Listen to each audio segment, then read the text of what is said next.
Welcome. Next stop, the Fashion Bunker. Please sit back, relax and enjoy your journey.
Hello?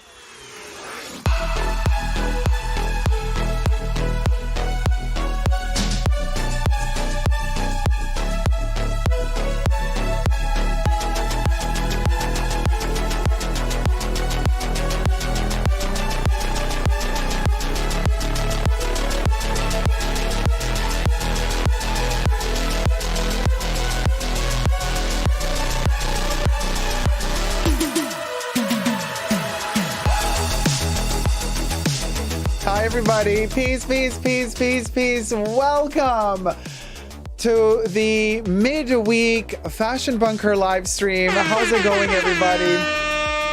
Hi, everybody. I am very cruise attire, darling. No pun intended.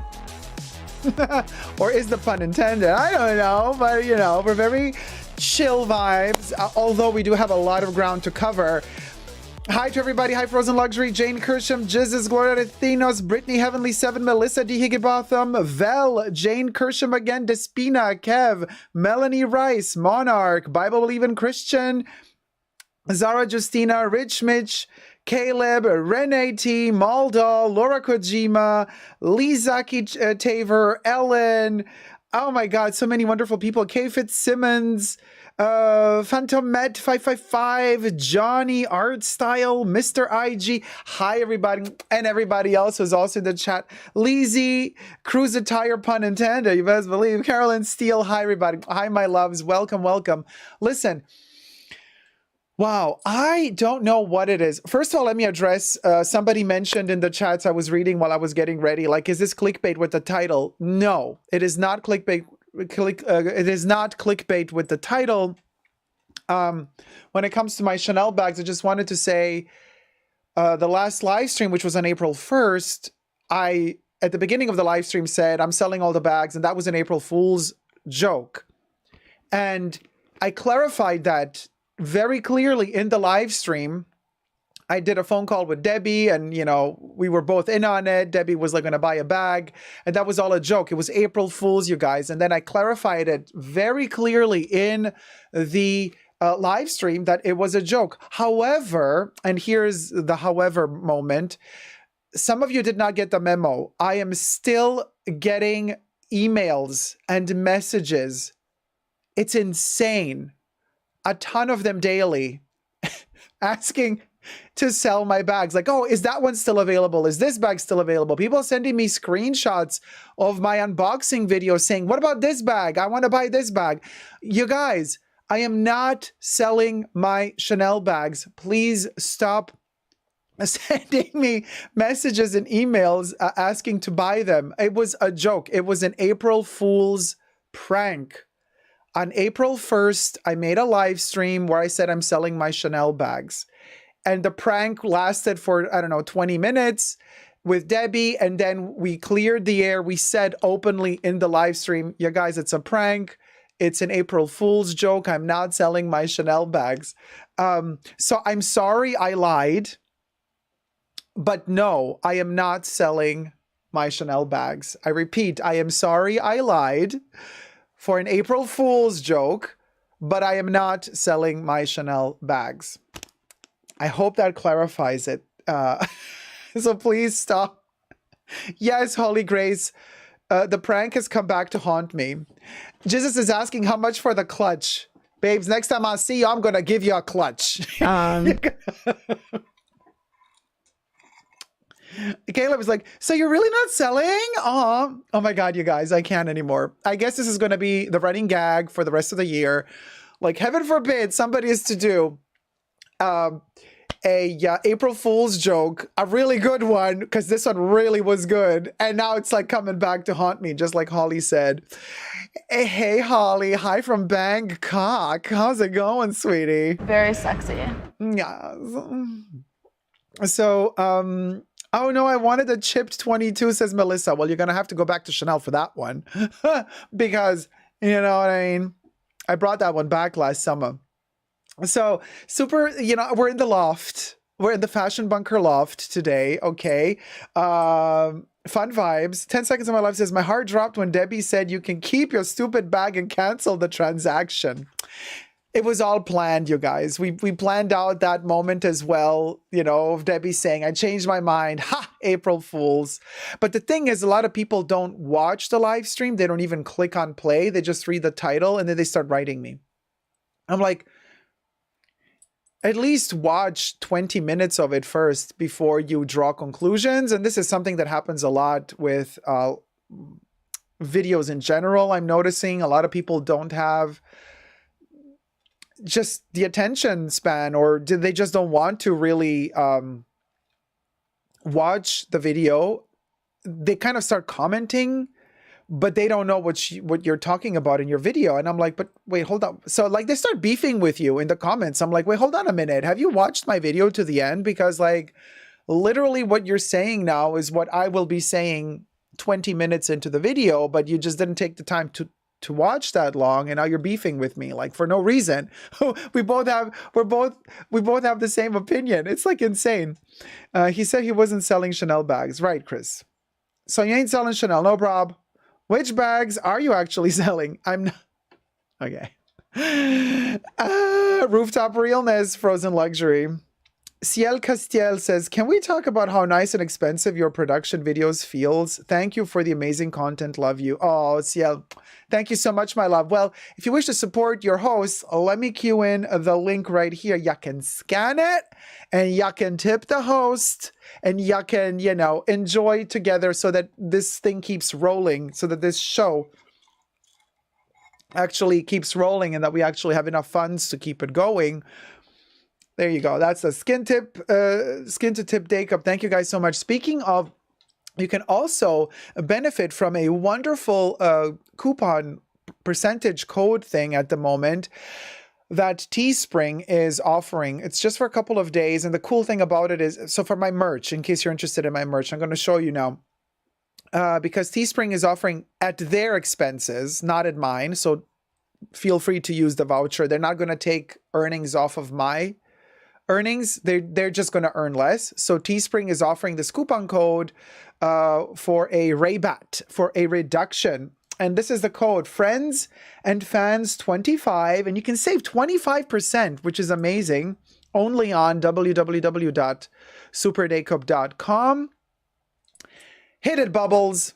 Bubbles the bot at your service today to share some news in a humorous way. Super Dacob's merch is now on sale, and you don't want to miss this tale.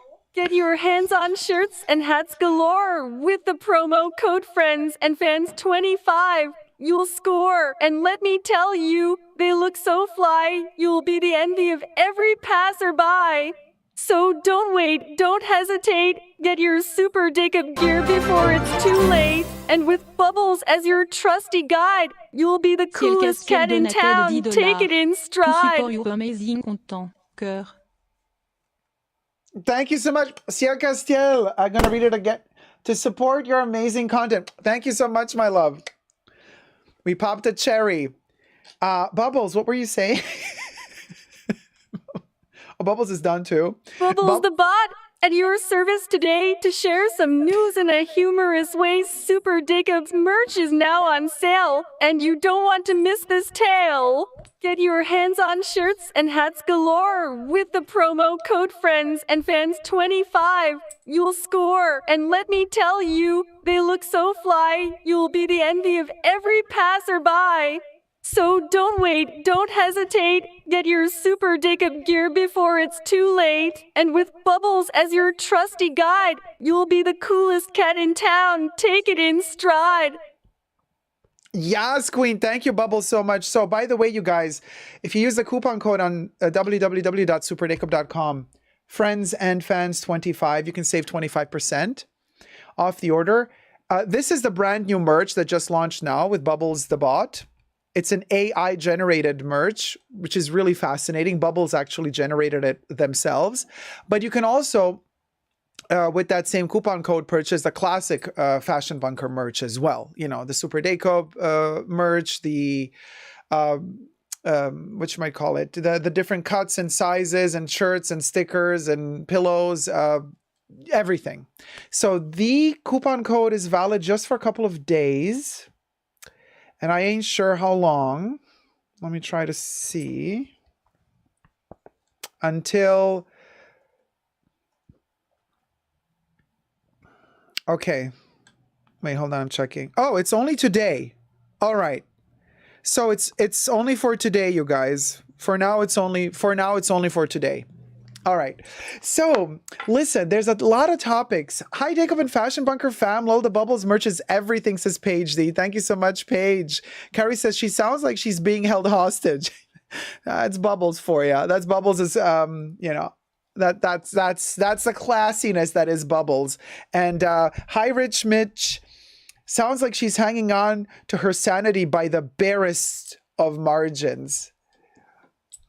Bubbles is always on a mental breakdown. It is just the way Bubbles rolls. Bubbles is like constantly on the verge of a nervous breakdown.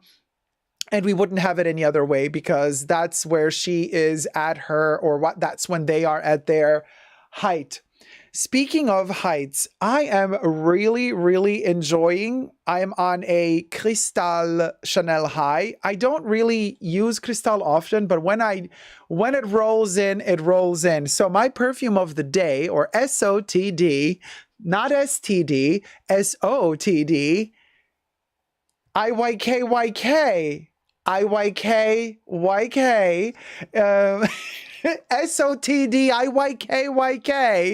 is Cristalle Eau de Parfum. Okay. Just really enjoying it today in this loft with this kind of grayish weather behind and the crystalline windows. It's just, it's giving me the gives, and I highly recommend trying this one out before Chanel decides to discontinue it, because it ain't selling well. You know, it's an oldie but a goodie. It's I actually also have the Eau de Toilette here. This one is from the 70s, and then in the 90s the Eau de Parfum kicked in, and then in the 2000s Cristalle Eau Verte, one of the most beautiful flankers ever made for a perfume, because it's different enough to be its own perfume, but it has very clear reminiscence to the OG Cristalle. So this actually is a really good example. Cristalle Eau Verte is a really good example of when a perfume receives a really good flanker, you know, because Eau Verte as flanker of Cristalle is very, very well made, very well thought through. It's not just the same perfume with a slight tweak. No, it's a whole other concept. It's really, really beautiful. It just says, Cristalle is our thing. D says, it's a Chanel number 5 day for me. Oh, that's a good one. Oh, Fahrenheit Parfum for Dave. Oh, that's a warm one. Nice. Hey, Nettie. Yes, we're live. Hi. Hey, Pieces of Cara. How's it going, sweetie? Hey, Johnny, the skin of a teeth. First lecture said, she just has jet lag from being in France all the time. Bubbles is always jet lagged. Always jet lagged. Hey, Miss Nicole. How's it going? The Journey t-shirt is fantastic. Thank you, Caroline. Thank you so much. Hey, sweet things. How's it going, sweetie? Also, I want to say hello to everybody who today went to watch Art Lovers Unite. So basically, well, it depends which part of the world you're in, but what day? Wait a minute. The 5th of April. So for some of us, it's the 5th. For some people, it's already the 6th. But for whoever watched on the 5th of April, Art Lovers Unite in Europe. Hi, everybody. Thank you so much for supporting the movie. There was another screening of Art Lovers Unite in Berlin at the Babylon Cinema, which sold out. So thank you, everybody, so much for all the love that you're showing and all the support you're showing Art Lovers Unite. And also, Art Lovers Unite played at the Monopoly or Monopol Cinema in Munich, Germany as well on the 5th of April. Also full house, not completely sold out, but I checked all the other movies that were playing the same day, and I'm like, they did not sell as many tickets as we did. So, cling, allegedly. So, yay! Yes. Super happy about that. So, for whoever watched Art Lovers Unite, and after the screening is now with us in the live stream. Hi, everybody. I hope you enjoyed the movie, and thank you so much for going to watch the movie. Just letting you also know that the proceeds of the merch sales are going towards us funding more premieres and gearing up to become qualified to be able to run for nominations for the Oscars. 2024 or 2025, whatever is the best case scenario for us as a documentary film. So just letting you guys know, Bubbles created the merch to support Art Lovers Unite, just to let you guys know. So more screenings in different countries are coming soon. So stay tuned because we couldn't travel to Babylon again. So Patrick and I were not there at the screening at Babylon. We were also not at the screening in Munich, but we were at the German premiere screening. So let's see what country will be next. And usually what we try to do is to be present at the first screening in a new country. So whenever a country receives its premiere of Art Lovers Unite, that's when Patrick and I try to fly in and be there for the premiere. So stay tuned because there might be more countries coming sooner than you think.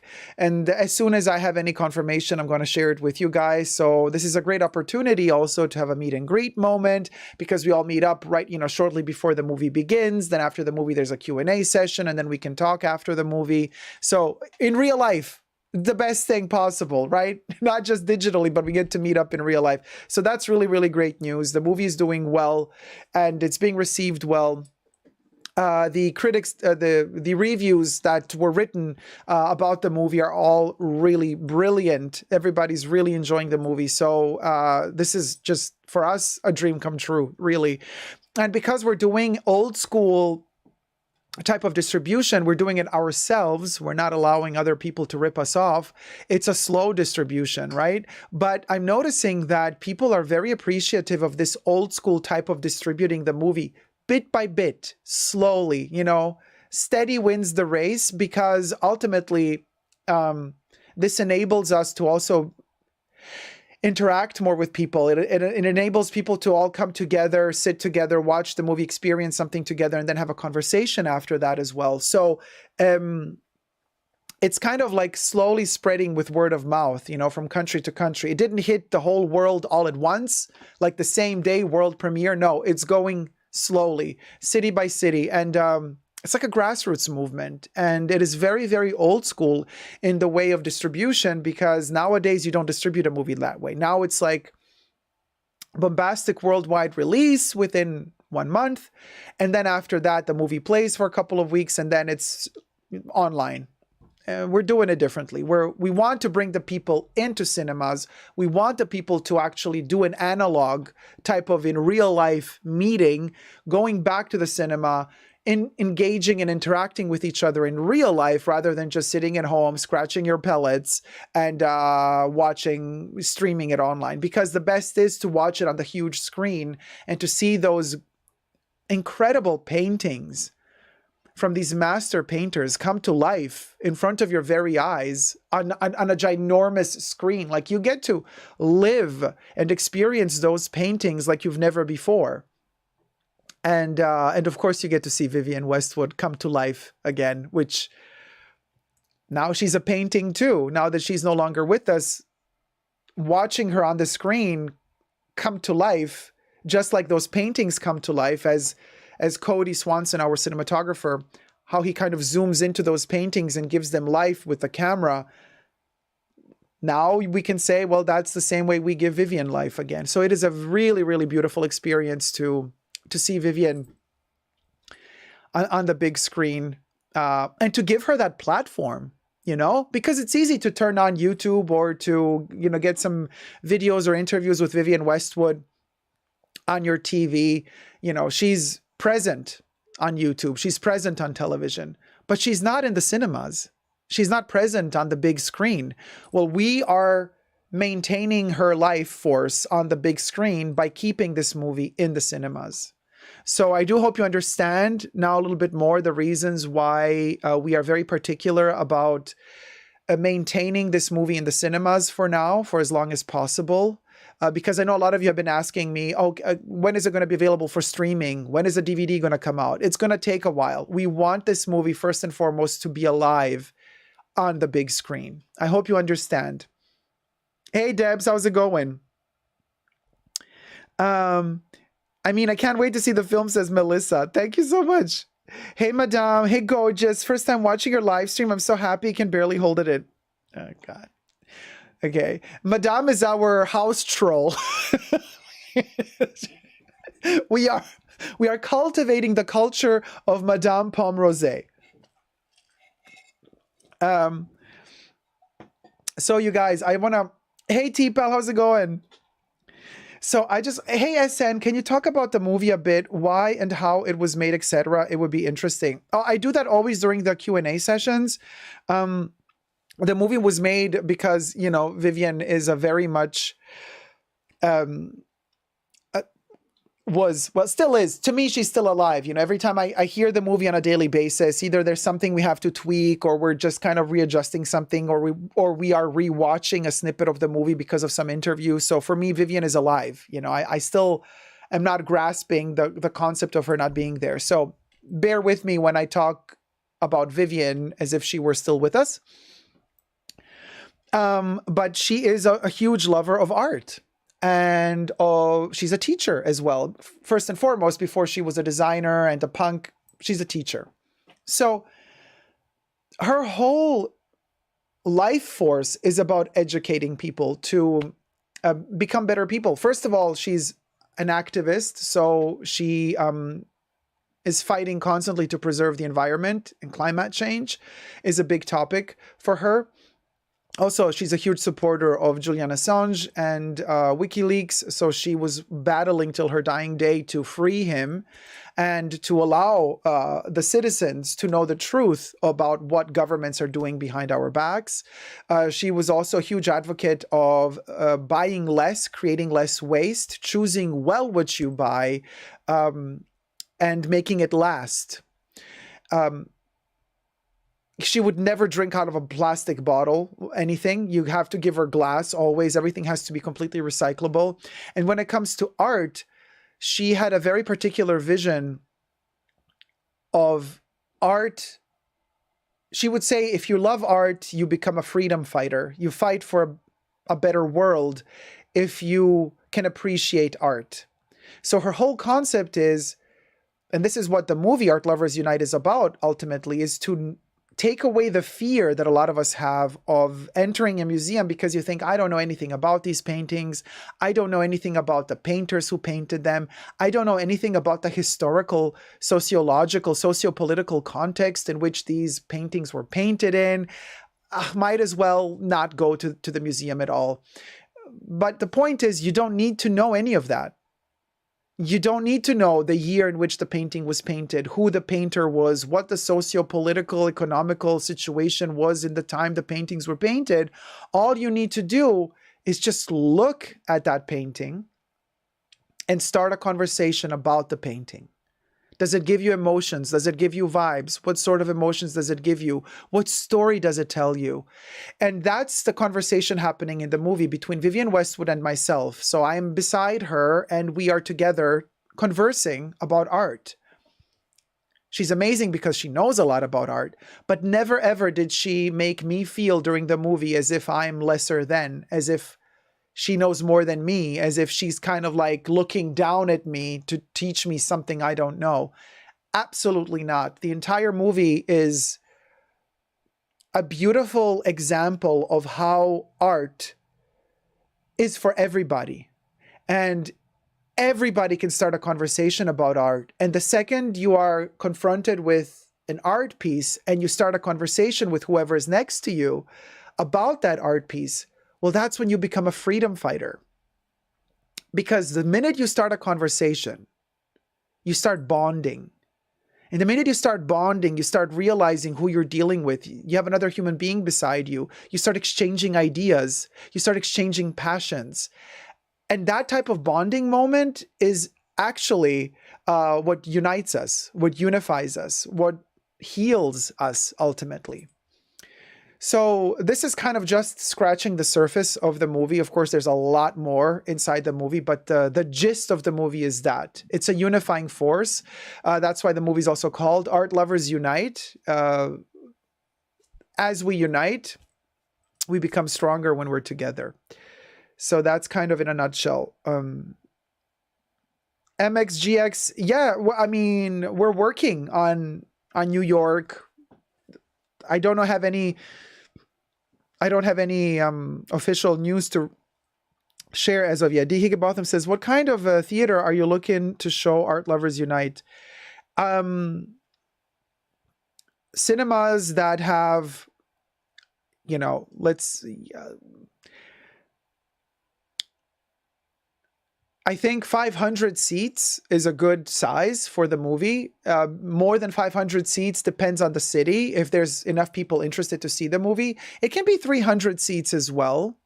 But like 300 to 500 seats, that type of community is kind of like the best. I've noticed when 500 people fill a room and watch the movie, it's a beautiful energy. I don't know. I have not been in a cinema yet showing Art Lovers Unite to more than 500 people. Like the max we've done so far was 500, maybe 520, but 500, right? There are cinemas that also have 1,000 seats. I've never experienced it before, so I don't know how that would work, but I would love to try. But that depends on the city, of course, you know. Yeah, there you go. So I hope that kind of clarifies. Chicago, fingers crossed. I would love to go to Chicago to show the movie as well. Since we should unite, Dacob, where will you do that? Where do you live? What is your childhood pet's name and mother's maiden name? And would you kindly show us your ID? Yeah, there you go. Our resident troll, Madame. Madame is referring to a couple of people a couple of weeks ago that were trying to get information out of me. It was really funny. Are you putting the movie into any film festivals like the Sydney Film Festival? Nettie, the movie premiere had its world premiere at the Melbourne Documentary Film Festival last year. And then after that, it had its European premiere at the Dart Film Festival in Barcelona, Spain. So it's been running through film festivals already. Yeah. I'm trying to send a tip, but I need the last 4 numbers of your SSN. Oh my God, you guys are terrible today. Can't with y'all. All right, let's get to some of the topics now because I don't want to obviously. Oh, and thumb up the live stream. Forgot to say that at the beginning. It means the world to thumb up the live stream. And while you're at it, subscribe to the channel. This is something that I've also noticed. Our watch hours are fantastic. The channel is doing great in terms of watch hours. It's doing terribly in terms of subscriptions. People, so 80% of the people that are watching are not subscribed. That means that a ton of people are watching, but they return. They watch over and over again, but they don't want to subscribe. And this is a big issue for the algorithm. So the watch hours are really good. Subscriptions are terrible. They're the lowest they've ever been. But people are return viewers. So these are people who are actually coming back to watch my content over and over again, but do not subscribe or have not subscribed. Hold on. This is so annoying with this microphone. Sorry, you guys. Oh, finally. Okay. It was turned in the wrong direction. I hope you could hear me well up until now. But now you're going to hear me better because the stupid cable was twisted. All right. So Gloria says, how can they not be subscribed? Please subscribe. Join the Fashion Bunker. Oh, by the way, subscribing costs you nothing. I'm not saying like become a member, a paying member. Like to subscribe, you don't need to pay anything. It's free to subscribe. So, please send fruit gummy says, I think the theater at the Art Institute of Chicago should be looked at as an option. Oh, that's a good idea. Thanks. Brenda Romero, thank you for becoming a patron. Thank you, sweetie. So, of course, you can support the channel by becoming a patron, by becoming a member of the channel, or also, tipping here. But also subscribing helps a ton because the algorithm then gets the input that people are really interested in the content and they want to see more and they want to return to watch more. That's basically what subscription warrants for the algorithm. So yeah, over 80% of you watching are not subscribed. So let's try to change that, please, because, that would help a ton. Now, hate watching from Sydney, says Jesus. I wonder if they are hate watching. You should do a makeup tutorial. Your makeup is giving life. Oh, Ciel, thank you so much. Thank you. Listen, today was a bit of a chill day. I'm a little bit late with the live stream because, okay, I don't know what it is. Maybe it's this spring situation, like how you get tired when spring begins, when warmer days start, like your whole body goes into that lethargic state. Well, I'm in that lethargic state. The past 2 days, I have been, I kid you not, knocked out. Like I wake up at random hours of the day or of the night, and then I'm awake for 5 hours. Then I get tired and I'm like, let me take a little nap. 6 hours later, I wake up, I'm like, what day is it today? Who am I? Where am I? And then I'm awake for like 4 hours, and then I'm like, again, knocked out for 6 hours. I do not know what is going on with me. These past 2 days in particular, I have been needing so much sleep, like a newborn baby. I have just been sleeping and sleeping and sleeping. And then I overslept the beginning of the live stream. So I woke up really late, and then I'm like, okay, now I got to shower, got to wash my hair, got to do the makeup. That takes like forever. So that's why we're kind of late today. And it says, same here. Oh my God, I thought it was just me. LOL. And you're not alone. I am completely exhausted. And just to be very clear, I'm not exhausted because of my work doing videos and stuff. That's not what makes me tired. It's something internal. Like I feel like there's like the life inside of me is like tired. Like I need so much sleep and often. And I don't know what it is. I don't know what it is. Who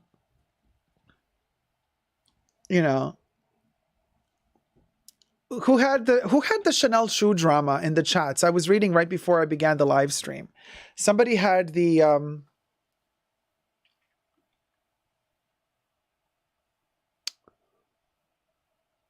interesting. Hold on, let me freshen up the makeup. Who had the issue with Carrie says that was Jane Kersham. Jane, I don't know if you're... Hey, Militza, how's it going, sweetie? Welcome. Carrie Fernandez. Jane had the Chanel shoe debacle. So hey, Katie Brown. How's it going, sweetie? Pao says, I'm the same way right now, but I'm dealing with my body trying not to get a cold that I feel coming on. Oh, I know that feeling. You need to like really cozy up a lot. And no matter how warm it is outside, drink that tea, girl, and the ginger tea. And the nerves need to be as calm as possible. Oh, no, not a bag issue. It was a Chanel shoe issue. Yeah, Katie says, just go with it. Yeah, just like sleep whenever you need to sleep, right? Caleb says, oops, tonight, that's how off I am. Caleb says, oh, the pink moon is coming tomorrow night. I'm blaming that for everything being off this week, but it's coming on tomorrow. Yeah. Yeah, I heard about the moon. So I was never fully refreshed. Torn netted shoes. Also grinding my teeth in my sleep, says Nettie. REM is very important, says Jesus. Not the music band, although we do love our Michael Stipe, but rapid eye movement, I think, is what Jesus means here. REM. Everyone at my job, including myself, we're all talking about how tired we are today. Brittany Heavenly 7. I'm telling you, things are holistic. This is why we come together, because when we talk about these things openly in our community here, we realize first of all, we're not alone. And second of all, this is yet again proof to me that everything is connected. Everything is connected. Why are we all going through the same stuff right now? All over the world. Hi, Wee Lim. How's it going, sweetie? Hi, Dacob. Greetings from Malaysia. Hey, my love. Welcome. Welcome. Full moon, says Jesus. Yes, but no, says that's Chanel in the corner. Oh, the moon? Carrie says, I'm so glad we're able to talk openly about things like this instead of just pretending we're running at 100%. Oh, no, we're not, honey. We are like, yeah, it's a very bizarre moment I'm very, very tired this week. You know, my previous comment, I was too stressed and not relaxing into REM sleep, says Nettie. Oh, gotcha. It's the changing of seasons, babes. Yeah, madame. I agree. Me too. Very sleepy these days, says Zara. Everybody heard sometimes Sheridan quoting a song by REM. And she, oops, says Hella Barbara ranked. Debbie says, yes, the moon is affecting our human body tides.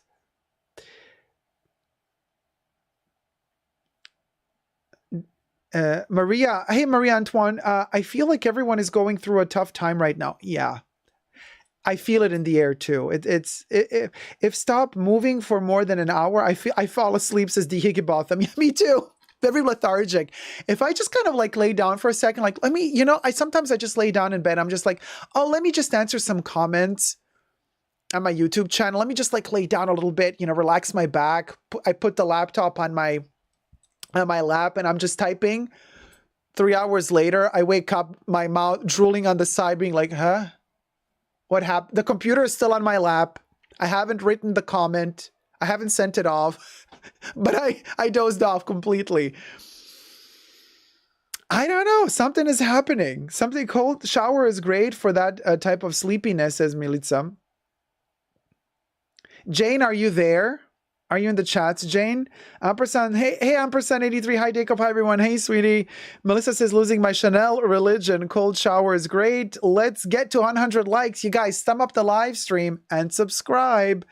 And yeah, we got 200 people watching. Let's get to 100 likes, you guys. We're at 90 likes. We only need 10 more to get to 100. And I know I always have to repeat this, otherwise we forget, but sometimes I fall asleep when I sit for 10 minutes. Corey K, I know the feeling. I totally know that. I know exactly what you're talking about. It happens to me too. Yeah, I'm spending most of my evenings under the covers too, says Alex.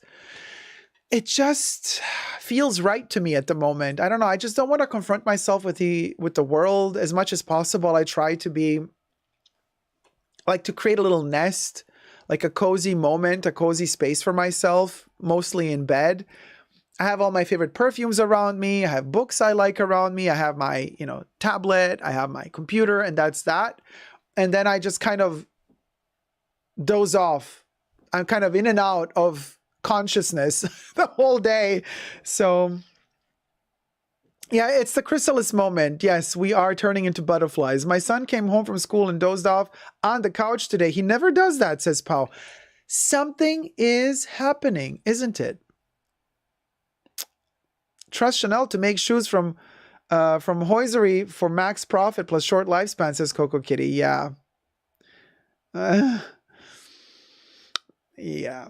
It's the season for strep throat too. Granddaughter has it now, says T-Pal. Oh, I hope she gets better soon. Coco Kitty says, I checked out those shoes in store. The sock band is as sturdy as a Claire's hair tie. Ouch. The shade is real.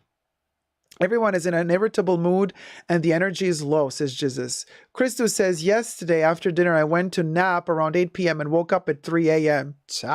That's my type of nap these past days. It's been like that for me too. Kev says, currently fighting through food coma. I've been trying to cut down on carbs yet again. Here I am with my Oprah Winfrey moment. My yo-yo effect is just like, yeah, I'm off sugar, whoop, whoop, whoop. And then like 2 weeks later, oh no, I relapsed. So yeah, food coma, know it very well. Hello, Skitty. Hey, sweetie, how's it going? The Nectarine Man, I'm considering picking up a Louis Vuitton camera box bag, but it will be my most expensive bag ever. I would love your thoughts. Oh boy. I mean, if you have the funds and you really want it, go for it. But with seasonal bags, buying those at full price, I'm kind of done with that from Louis. I personally would just stick to the classics. As boring as it sounds, speaking from experience, the classics are the ones that 10 years from now I'm still wearing. I don't get bored of them. And I feel like my ratio of wear per cost is much higher. Certain seasonal bags, you end up getting really tired of them. You know. But if you know yourself very well, and that is the shape of the bag, like that's your dream shape, your dream size, your dream pattern, your dream color, your dream brand, then go for it, right? I've become just very, very strict with myself when it comes to choosing now, you know. I've had this conversation a while ago, and I'm very strict about, okay, this has to be like that, this like that. I'm only going to buy it if I'm really going to use it. I'm not going to buy it just to collect it. And I really analyze myself, okay, how much am I wanting to buy this because of FOMO? And how much instead am I buying this because I really love the piece? This is another one of the reasons, coincidentally, why classic pieces are really good to fight FOMO, because they're always going to keep making them. So you have time to think about it. It's not a seasonal thing, you know. A Louis Vuitton Speedy, you can always get a Louis Vuitton Speedy, you know, when you're ready. In the classic materials, not seasonal colorways, of course. So that's just my 5 cents on that. Tipa says, Dacob, you made sense to me the other day about impulse shopping, so I reset my account and bought some blank CDs to lock my money down for a bit. Thanks for the Dacob talk.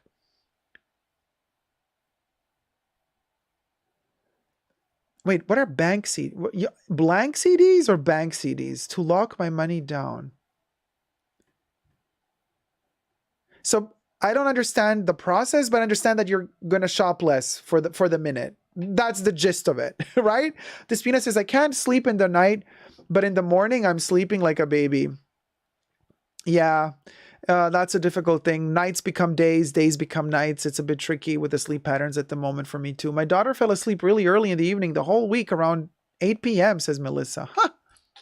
Renee says, Dacob, how did your latest shoe drama turn out? Oh, I'm still working on it. I will give you an update as soon as I know more. So this is something that's in the process right now. I actually still have the shoes with me though. So I don't have any news on that level just yet. Madame says, you're talking about cutting on carbs and I'm gorging on a whole pizza. Good for you, girl. Good for you. Hey, Blonde and Chatty. How's it going, sweetie? Ciel Castiel says, would you ever order a petite valise handbag truck? I was going to order because harkens back to Louis Vuitton heritage, but for 8,000, I could get several vintage pieces or a couple classic Louis Vuitton pieces. What do you want to use it for? Are you really going to travel with it? Or are you just going to put it in your living room and look at it?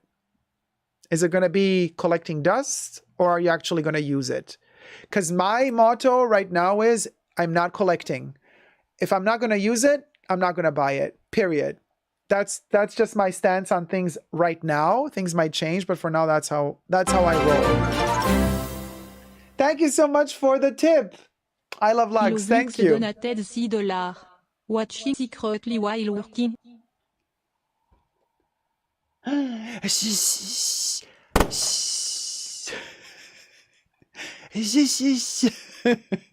I love Lux. They're not going to know. They're going to know. They're not going to know. How are they going to know? They're not going to know. Hey, Vicente. How's it going, sweetie? Hey, Julia. How's it going, sweetie? Bank certificates of deposit. Oh, gotcha. CD. Yeah, are for a definitive period of time. Gotcha, Corey K.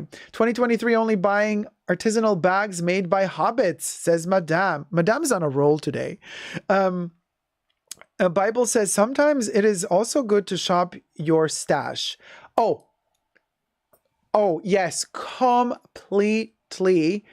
Rediscover what you got in your collection and feel like you bought something new because it's like Christmas all over again. You're like, oh my gosh, this bag, I forgot I had it. Yay! I'm so happy to have it again. So Bible was saying shop your stash and go through your collections you already have, and you might find something that scratches the itch. I'm doing that to not buy perfumes and wear what I have. Kev says Classics FOMO is all about the race against price increases. Completely. But Chanel is already way out of their own league, so whatever. With Louis, still doable. You know, they do their $50 price increase, $100 price increase, $20 price increase. Chanel does their $1,500 price increase. Big difference. Oh, Cap Report, love the eye makeup today. Thank you so much. Thank you. D. Higginbotham, you can get certificates of deposit CD. They pay a certain interest for about 6 months. And it says, I also tried to use my stuff more. I used to collect and not use. Yeah, big problem. The Nectarine Man says, thank you for such a thoughtful and a detailed answer. I've always wanted more Louis Vuitton hard-sided, and a small portable hard-sided is one I could use more often. There you go. Glad I could be of help. Let's talk about something, you guys. I want to talk about quickly. You've been asking me last week. Quite a few of you, actually. I was very surprised that my people would even care about it, but quite a few have been asking me about Beyonce with Adidas. I was like, seriously? You guys want to know? Okay. I was like, okay, girl. Okay, girl. All right. Because apparently the collab, I guess Ivy Oak with Adidas, or however she calls her collection with Adidas. It's been going for a couple of years. It started before the pandemic and then it went through, but they have stopped working together. Now, let me show you a picture of, if anybody needs introduction, this is the Queen Bee. Wearing Ivy, right? I think the logo is right there. It's very tiny. Yeah, Ivy Park, not Ivy Oak. Ivy Park, sorry. I don't own anything from Ivy Park. But anyway, Ivy Park, Ivy Oak, though. Now, that's a name. Ivy Oak. Poison Ivy. Poison Oak. Yeah, I'm seeing it. I'm seeing this, you guys. This is not a bad idea. Oh, well, they missed the moment with that one because, their collection was Ivy Park. So anyway, she's wearing Ivy Park here. But anyway, there's a lot of interesting news happening when it comes to Beyonce and Adidas. And that would be that the collaboration has been interrupted. Okay, let me move to the side so we can give Beyonce more room. And interesting, however, and this is, by the way, everything I say here, of course, is for entertainment purposes only, not rooted in truths or facts. Everything's alleged. Okay? So rumors have it, several news outlets have been reporting that the official statement allegedly by Adidas and Beyonce's team or reps state that due to artistic and creative differences, Adidas and Beyonce, or Adidas and Ivy Park, have decided to part ways.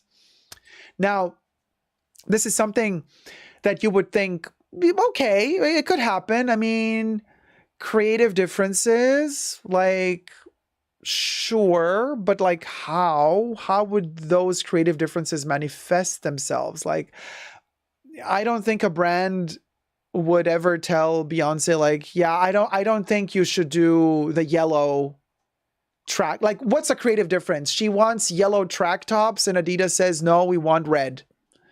Like, that's a creative difference. Another creative difference could be that Beyonce's team wants to shoot maybe a video clip to promote the new collection and they want to do it, I don't know, in some country with some style, with some political agenda, and Adidas says, no, we don't want to be political. That could be a creative difference as well. Other creative differences could be maybe Beyonce's team. I'm just speculating here, you guys. None of this is true.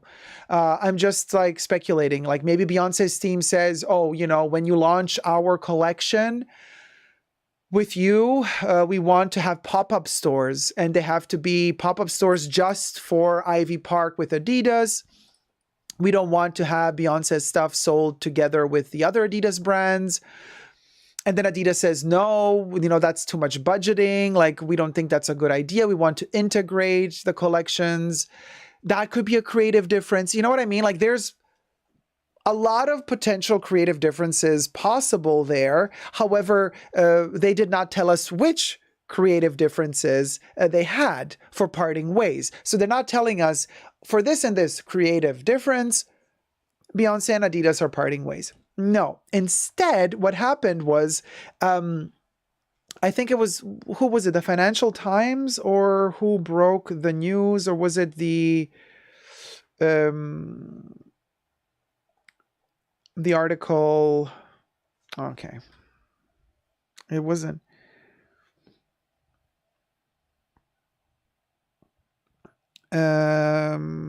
The article is, but celebritynetworth.com. Celebritynetworth.com apparently did some digging and allegedly found out the alleged reason why Ivy Park and Adidas broke their partnership. So you've been asking me last week, like, oh, wait, hold on a minute. Like, did you hear about them? Like, the collection is not going to work anymore. They're not going to do the collaboration anymore. Anyway, doesn't matter. Some article, just really irrelevant. Some article somewhere posted that they've done some digging, and allegedly the reason why they're parting ways is not because of artistic differences, but rather because some documents apparently leaked showing how bad the collection was selling. Okay? So bottom line is this. Adidas thinks the collection isn't selling well enough. Also, allegedly, Beyonce wants $20 million every year for Adidas to be able to use her name. Adidas is like, honey, boo-boo-cha, the collection isn't selling that well for us to warrant paying you $20 million a year for this collaboration. So allegedly, she wants $20 million a year. Allegedly, the collection isn't selling well enough to warrant all of that. And so that's why allegedly Adidas parted ways with Ivy Park. On the other hand, however, they are stating, Adidas and Ivy Park, that they parted ways because of artistic differences, also allegedly.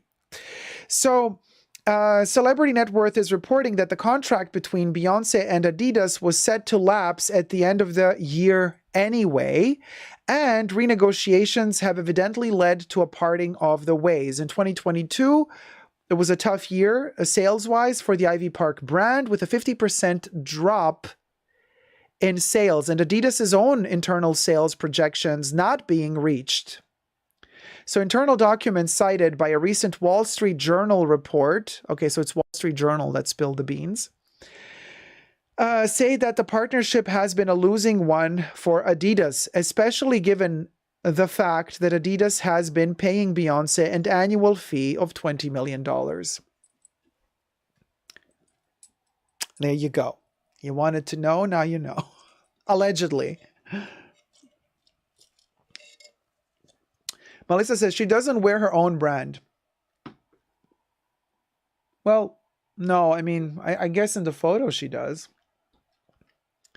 Debbie said it sold out instantly at first, then people got tired and she raised prices, says Debbie. Coco Kitty says maybe she wants to launch more items, but they only want a core line that sells. Vicente, she's not one to promote something. That's why it failed, says Vicente. Well, anyway, moving on. I really couldn't care less, honestly. I just took one for the team. 10 seconds of my life. Celebrity sweatpants only sell in the very beginning. Coco Kitty says, I bought and returned a pair of Ivy Park Adidas sneakers. They were too funky, and when I returned it, I saw that it had been returned 7 times. I hope they found a forever home. Cha. Tracy B says, Adidas taking hits all around. I wonder if collabs will slow down with many brands going forward. As we're entering the era of quiet luxury, I do believe this is the case. This is what's going to happen. Dihige Botham, you want to get paid $20 million? Your stuff has to sell. Melissa says, I mean, in real life to promote it. Oh, she doesn't. Yeah. Holy Grace says, did everyone forget about the manufacturing drama with her brand? Apparently very unethical. Yes, we reported about it years ago.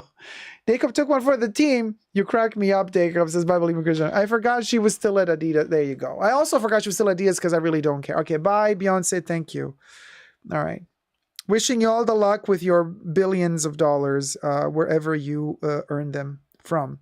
So now let's talk about us mere mortals, us mere peasants, us who do not drop $10,000 for a Chanel jacket.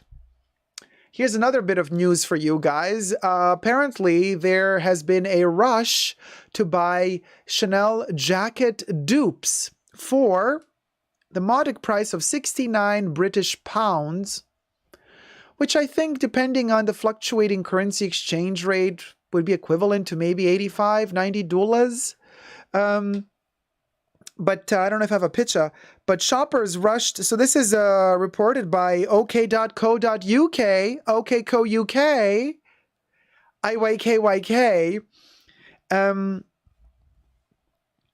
Shoppers rushed to buy perfect 69-pound navy tweed jacket. That's a dupe for Chanel. Marks & Spencer's shoppers have been rushing to buy the high street giant's latest spring jacket, calling it the perfect dupe for a Chanel one that costs thousands of pounds more. Tweed jackets have long been, there you go. Ta-da! Ta-ta-ta-ta-ta-ta-ta! Blah, blah, blah, blah, blah, blah, blah, blah, blah, blah, blah, blah, blah, blah, blah, blah, blah. It's so funny. I've been watching a lot of unboxings lately. Just, to prepare myself for the channel, have, be always on top of the topics. And it's so funny how most of the ladies that do unboxings of Chanel bags or Hermes bags, it's so funny. I'm thinking of doing a compilation. It would just take too much work. I definitely need an assistant at this point. I need somebody who's going to be assisting editing. Like, I can't manage anymore. I have a ton of ideas, but I have no time. Somebody's going to go through all these videos and cut out every time one of these ladies unboxes the bag and does da-da-da-da. the little tiny music moment that they deliver. Did you notice? They all do it. Maria Draganova does it, and even smaller YouTubers do it. And the voices are, none of them really know how to sing. So it's really, really funny how they go like, da-da, da-da-da-da. And it's like, la, la, la, la. It's like all sorts of weird noises. So I was thinking, oh my God, it would be really cool to put all of them together and make one video of them just the little singing bits of each one of them. Yeah, Debbie. And then we should do another one that puts together all the without further ado. Yeah.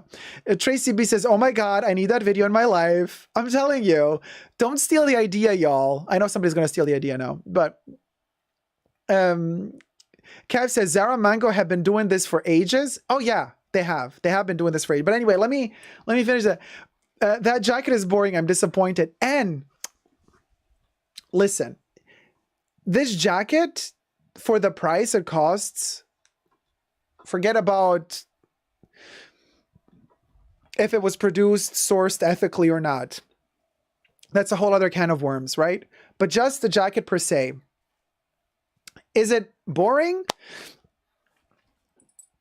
Yes, but that's why you buy the Chanel brooch.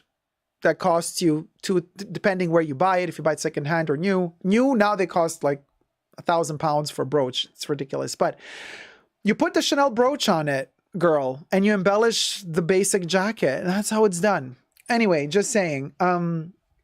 It would be a new bunker song, says Caleb. Yeah, Dacob impersonating those ladies is everything, says Alex. Madame says all fast fashion brand. Thanks, Alex. All fast fashion brands have tweed jackets and coats that are inspired by Chanel. Some Zara ones look better than the real ones.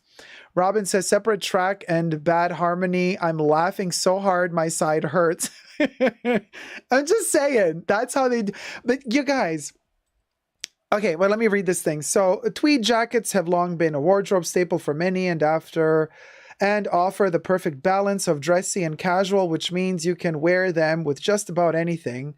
And Marks & Spencer have given their shoppers the perfect easy to wear. This article is basically trying to sell this, whatever. I couldn't care less. So anyway, and you guys are super clever, so you know, yes, Zara has been doing stuff like this for ages now. You know, we have this constant discussion. How sustainable is it? How is this a good thing? You know, Zara, where do they produce? Is it ethical? Are their workers paid properly? You know the shtick. You know the shtick. Basically, every season we have the same conversation. Somebody comes up with a dupe for a Chanel jacket, and people rush to buy it who can't afford the real deal.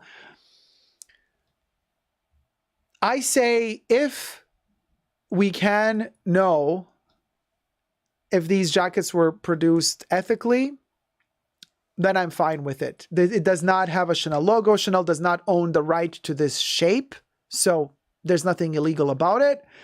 If they're somewhat ethical and you love it, go for it. And then you embellish them with your own accessories. That's what I say. Glad that your team brooch. There's some thoughts that brooches are a waste of money. Absolutely not, Chris. That's the last thing that I would still keep buying at Chanel.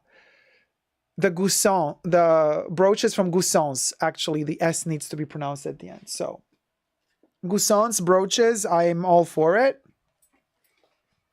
All for it. I love them. They've just become really expensive. Like, really expensive now. There's like, I've been eyeing this one brooch from Chanel this season that I might end up getting. But, yeah. Like, every year they go up $100 to $200 to $300 with that. Not every year, every season. It's ridiculous. But here I'm just taking out one of my brooches that my this one is from Goussons. My sales associate gave it to me for my birthday last year. It was so beautiful. I love this one so much. This is from the Chateau des Dames Metiers collection. This is Goussons, hammered, poured and hammered. With a little crown, and it's very, very Byzantine, the way that they did the text running around, the little Chanel thing. I hope that all the crystals are still there. Yeah, they're all there. So this is one of these little tiny, cutesy little brooches that I would personally... You couldn't buy this one, okay? This one is made in France. You know, envision it...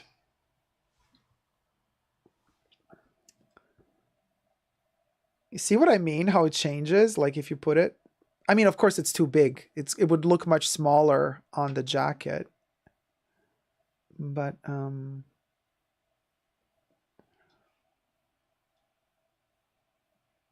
you see what I mean? The jacket all of a sudden looks very different. You know, I'm just saying. Hey, Lina or Lina. How's it going, sweet? Hey, Dacob. Hey, you look beautiful. Babe, loving all the Chanel talks. Much love from Minnesota. Thank you so much, Lina or Lina. Thank you so much. I wonder where the prices will stop or if they will stop in the future. They're not going to stop, y'all. Y'all, as long as we keep buying, they're not going to stop. Forget about it. Listen, you know how we do our Chanel. So anyway, I guess that's that. 10 Seconds of My Life says, unless you own a Chanel jacket, you don't know how they feel, how they're made. It is divine.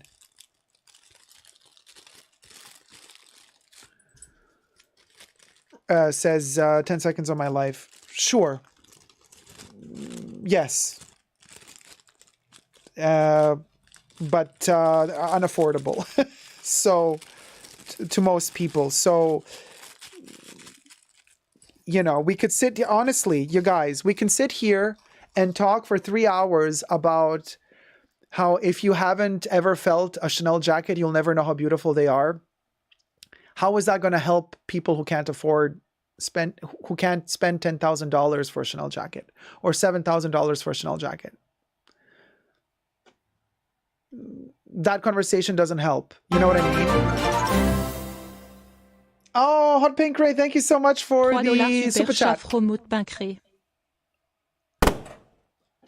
Thank you so much, sweetie. Thank you for the super sticker. Yes, queen. Bible says, as you age and waistlines expand, etc., a brooch will always fit, and you can give it a new life by putting it on a different jacket, sweater, etc., and it can be passed down with no worry if it will fit. I completely agree with you. I love Chanel brooches are the best brooches in the world, in my humble opinion.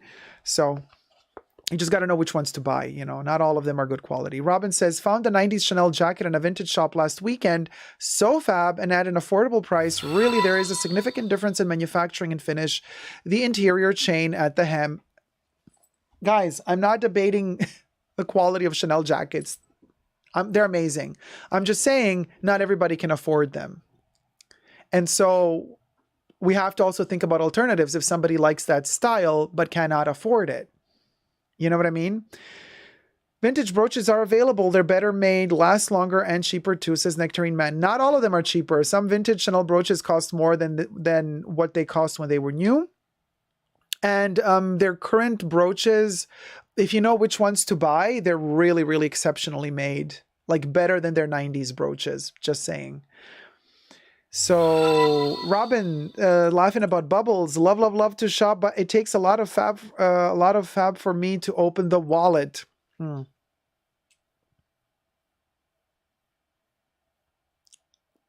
Yeah, Holly, it is an extreme privilege in this life to own these things. Yeah, for sure. 10 Seconds of My Life says, now a bag is the same as a jacket. I would choose the jacket. Coco Kitty says, I don't know. They have polyblend content now, so they don't feel any different from a jacket that only costs $2K. Depends again on the jacket. Some are cotton, some are wool, some are silk, some are polyblend. But they do offer a big variety. Hey Nino Serafano, welcome sweetie. Glad you made it. Kev says Chanel also has been cheaping out on their jackets. So disappointing with the prices they charge these days. Yes, the quality has not been the best. Prices are skyrocketing.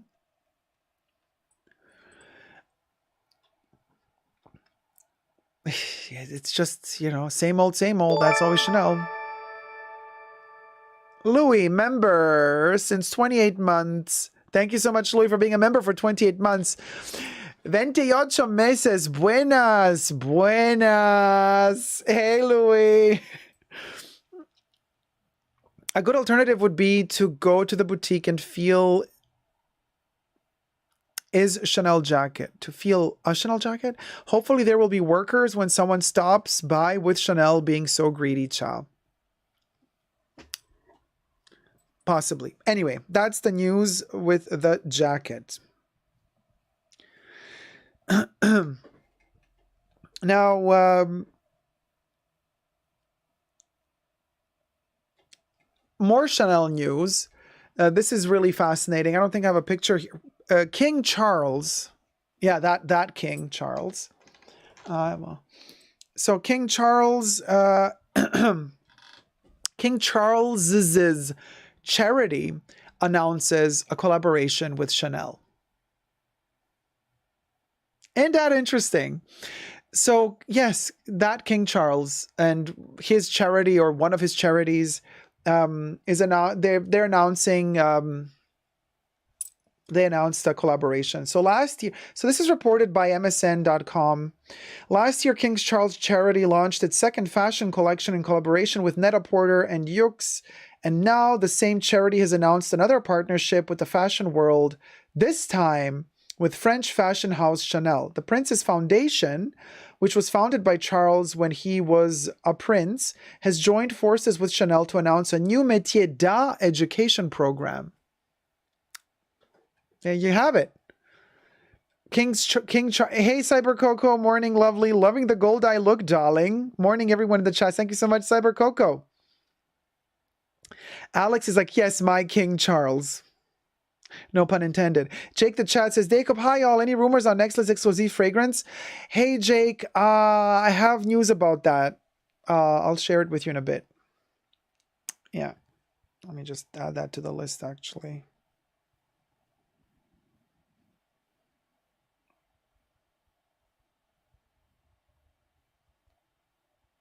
Okay. So,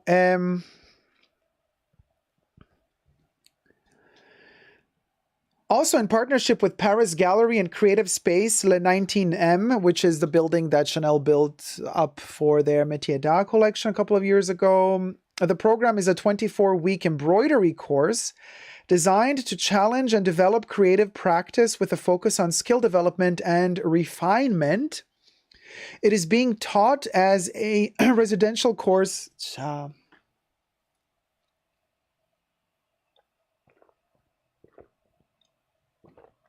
Yeah.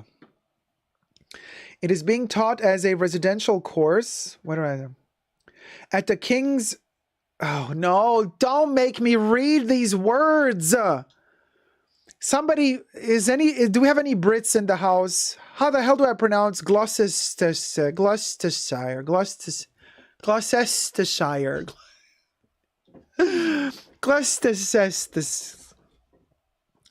Gloucestershire residents. I guess it's probably just like Gloucestershire or something. Gloucestershire.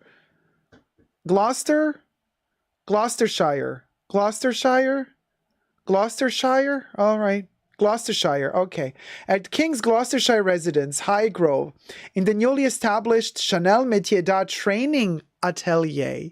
So what is Chanel doing? Not only did they move their headquarters to London, which technically makes Chanel a British brand, no longer a French brand. And we've talked about this months ago in another video of mine where we analyzed how right now Chanel is kind of a fraud for saying that the brand is French when in reality all of their headquarters are in London. And in fact, Chanel is also, as a foreign company, allegedly paying taxes not in France, because they're not a French company. But they utilize the Made in France logo they utilize the Made in France insignia or whatever have it to say like we are a French brand, right? Oh, Alexis, thank you so much for the tip. Alexis Ostintou donated de $5. Thanks for keeping me entertained while working. Weep. Yes, queen.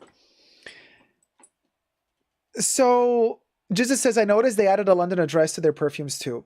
Interesting how they still want to utilize the Made in France labeling, but they don't want to pay taxes in France. They have better tax conditions in Great Britain. Coincidentally, look how the dots connect, you guys. Okay, we're just speculating here. But the whole Brexit movement, which had its culmination in 2016, when the referendum was over and it was clear that Brexit won, like literally that same time is when Chanel officially moved its headquarters to the UK. Now, listen, my conspiracy brain went there. It did go there because for a second I thought to myself, all of those ratchet politicians that wanted to brainwash people to believing that Brexit is a good thing, they needed to be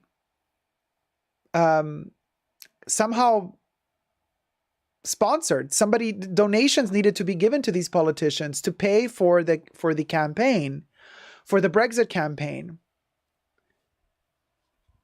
I don't want to say Chanel had a paw in this, if they kind of subsidized that Brexit campaign somehow secretly behind the scenes. Maybe things were promised, maybe tax cuts were promised once Brexit was in effect, but it's just really suspicious to me. The second Brexit is announced, Chanel moves its headquarters to London. It don't look that good. But again, I'm just speculating here, okay? This is just... But everything's allegedly. So, they leave France. They're doing their taxes in Great Britain, not in France, but they're saying it's a French brand. And we've had this conversation before, you guys. We've been analyzing this situation and we've been talking about it. Certain news outlets have been reporting about this, saying, well, technically, there's a bit of beef, allegedly, between, France and Chanel because the taxes, the IRS of France is like saying like, well, hold on a minute. You keep saying you're a French brand, but you're literally asking us to treat you tax-wise as a foreign brand, not as a French brand. You're telling us that we shouldn't be taxing you because you are a foreign brand, because you're in England. Their headquarters are in England. Their CEO, their head of, the managers, they're all in London. Lena Shakeen, what's her name? The lady that was just hired a year ago to take over the position. She's in London. She works in London. Only Bruno Pavlovsky is still in France. But that's also because, interesting how he became the head of the Haute Couture Association, Federation Association, whatever it's called. So he's basically ruling over the Haute Couture world, still working for Chanel in France, but all the other heads of are outside of France, allegedly. But isn't that an interesting kind of little tidbit of information just to keep in the back of our heads when we're analyzing these things? I'm just saying, you guys, listen, this is where we meet here. This is a safe space, of course. Everything's alleged. But these conversations are important to have because there's a lot going on behind closed doors. And we need to be aware, especially as consumers, because we love to consume these products. We love to buy these products, right? And but then when you kind of hear all of these news about all of these shady little happenings, and then the news that broke. Oh, thank you for buying the Journey t-shirt, Anonymous. What's it say? Thank you so much, sweetie. Plenty of companies have their headquarters in Ireland as well for tax purposes. Oh, yes. Ireland is another tax haven, tax oasis for sure. This is also why Google is in Ireland. Apple is in Ireland, amongst other companies. So it's important to do these types of conversations because then we know a little bit more. Listen, another shady thing, that's what I was about to say. I forgot.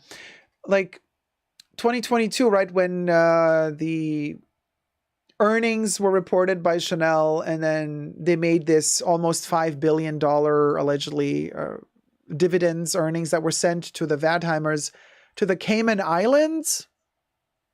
Cayman Islands. When you start Googling what the Cayman Islands are for, you know what I mean? Alarm bells go off. So I'm just saying.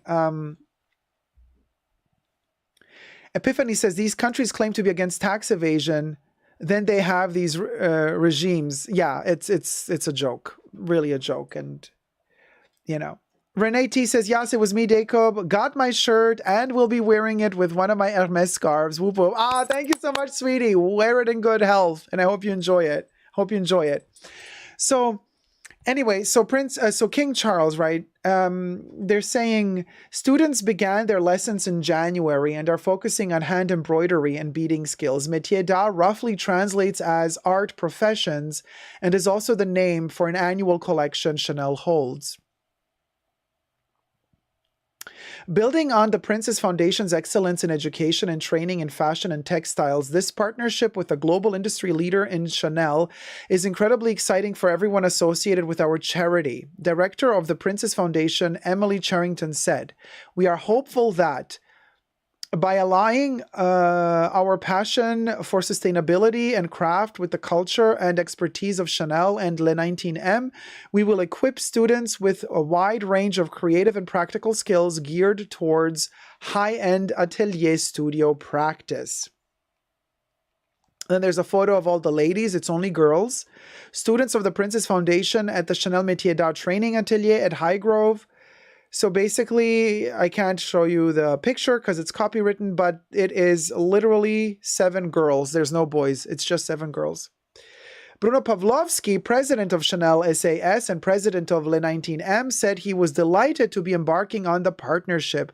Our long-standing vision has been to nurture and develop the specialist skills of the métier d'art in order to recruit train and transmit their savoir-faire to the next generation, he said.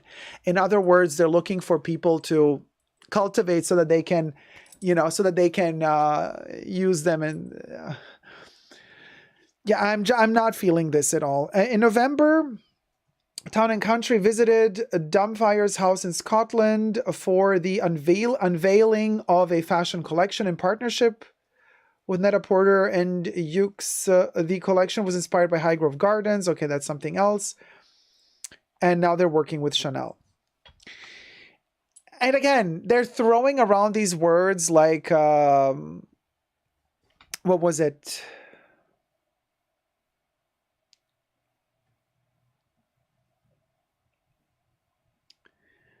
Not sustainability. Yeah. Sustainability. Our passion for sustainability. No. Sustainability, first of all, again, there should be legal laws set in place to warrant people and brands not overusing certain words because it makes them sound like they're doing something better than they are. If you want to be, bottom line, fashion businesses cannot be sustainable if they're producing 10 collections plus a year. Okay? And if a business cannot be sustainable, a fashion business cannot be sustainable if they keep forcing their customers into those weird marketing strategies of like, you have to keep buying because, we have this tier level set in place. Like you can be, which tier of a customer you are. And if you don't buy enough, you're not going to get the catalog. You're not going to get a freebie. You're not going to get a special card for your birthday. So they don't tell you these things. It's so sketchy and sneaky. Chanel is not going to officially tell you, you need to do this in order to be, sorry, I'm just fixing the hair a little bit. You need to do this in order to be a bigger tier or this or that. No, they're not going to say that to you. But, if you don't keep buying a lot, you're not going to get invited to the fashion show. You're not going to get a Christmas present. So they are incentivizing you to keep buying more. There's nothing sustainable about that. Every month or every 2 months, Chanel drops a new collection. And they expect you to buy every 2 months more clothes from their collection. So what's sustainable about that? Like, what is sustainable about? Nothing. So please, you brands, stop using that terminology, sustainability, because it doesn't fly anymore. We're not dumb. You know what I mean? Maybe they mean sustainability of their bottom line. Yeah, that for sure, right? Allegedly. Anyway, they are now no better than backroom politicians, says D. Higginbotham. Exactly. Hey, Callie's Groom Room. Epiphany says, very sus indeed. Holy Grace says, sustainability. Bwahahaha. AJ Style says, on the 2023 rep track that tracks brand reputation, almost every designer brand was down from 2022. Chanel dropped to like 38. I'm surprised they're still on the list at all. Yes, but no says the Wertheimer dividend is what they want to be sustainable. Madame says, I think what they are doing is amazing. Teaching these 6-year-old students to use their tiny hands to make these made in France products in England. Epiphany says they don't even have a recycling program. It would be great if they took their items back. All the brands throwing around that word while upping prices, says Jenny. I mean, it's insane. But they lower quality everywhere. Their shopping bags have become terrible. They fall apart. Like, you're lucky if you manage to come home without the bag falling apart and you losing your products on the way back home, because they're using like biodegradable paper, and the handles are made out of paper as well. For the sake of sustainability, I'm like, no, you're cutting expenses wherever you can. That's what you're doing. That's what you're really doing here. And making the experience for the buyers just more and more sad. And listen, I just had a conversation with the real Shakeen, who's also a dear friend of mine, but she's also a supporter of the Fashion Bunker. She's a patron and also a YouTuber. And so she sent me some information. I can't play it without her permission because, it's voice clips she sent me. But I can kind of share with you the gist of it. Hey, Ollie, how's it going, sweetie? That basically she's in touch with this lady. So there's this issue with leather surgeons. Now, we've spoken about leather surgeons in the past on my channel, and there's a lot of conversations going on about leather surgeons. But so apparently in America, certain Chanel boutiques, when you have an issue with their leather, instead of sending it to Italy or to France to get it looked at or repaired, they apparently, allegedly, so I've been told, sometimes use leather surgeons to fix the stuff that's being brought back. Now, leather surgeons, somebody spilled the tea that apparently the quality of Chanel leather has been terrible since 2022. And this is what the real Shakeen told me, that she was told by somebody who was in touch with leather surgeons. And that basically, this is the news, that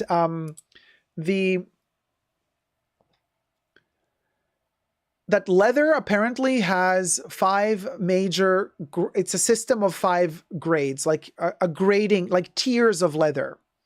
First grade being the best, 5th grade being the worst grade of leather. Like 5th grade is like basically beyond bonded leather. So the leather surgeons apparently, allegedly reporting that all of the bags that they've received for repair, of the Chanel 22 bags, is bonded leather. This is what I've been told, okay? I'm not sharing truths with you. I'm just sharing gossip, okay? Everything's alleged. That's bonded leather. That the Chanel leather quality since 2022 is grade 4, 5 being the last worst grade. Leather that they've been in touch with, Chanel leather from 2019 and older, is high grade, like 1 or 2. So that's good. But everything from 2022 has become grade 4.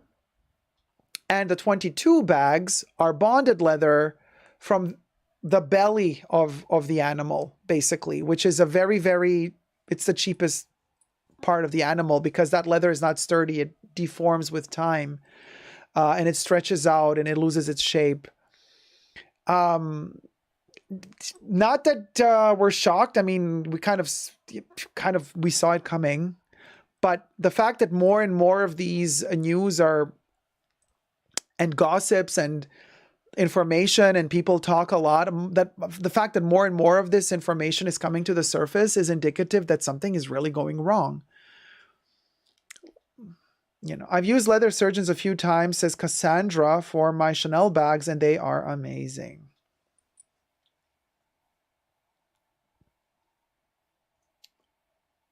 Kev says Hermes would never. I've heard a lot of stories about Hermes shoes also falling apart lately. So leather shoes, so I don't know. 10 Seconds of My Life says, if they use cloth bags, you will find them on eBay fast.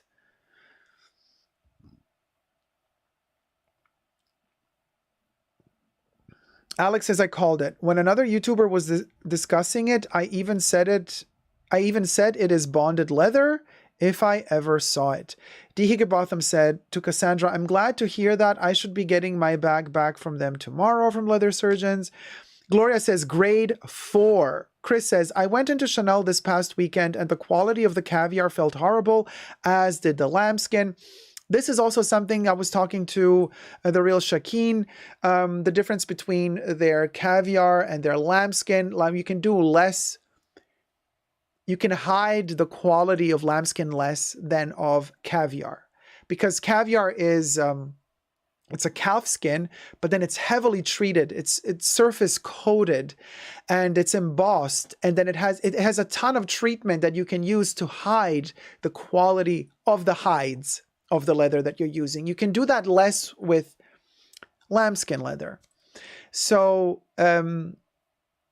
there's been a lot of issues apparently with Timeless Classics in Caviar leather lately because of all the newer editions of these bags from 2022 onwards are just either peeling or breaking apart or colors rubbing off. They're apparently only color coded, not dyed through, which is also a big issue. I mean, it's really devastating. Really, really devastating. So another friend of mine bought a pair of shoes, the slingbacks from Chanel, and they're completely wrinkling up like just a couple of weeks ago, brand new from the boutique, and took them to her cobbler, and the cobbler said, oh, this is the side of the animal, which is also really bad quality leather because it wrinkles up easily. And then the shocker was that the beige slingbacks, they're superficially colored. They're not dyed through. So that paint coat on the top of the shoe looks like it could crack open. This is where we're at. I have no words. What can I tell you? D. Botham says, makes me glad my Chanel bags are from 2012 and 2004. Caleb says, only way Chanel will learn is if their profits tank. Caleb, that's the only way. I agree. Kev says, oh, shoes maybe, but they would never send their bags to the leather surgeon for repair. I hope. Keep hoping, sweetie, because the leather surgeons have been reporting about all the Chanel bags that they're repairing.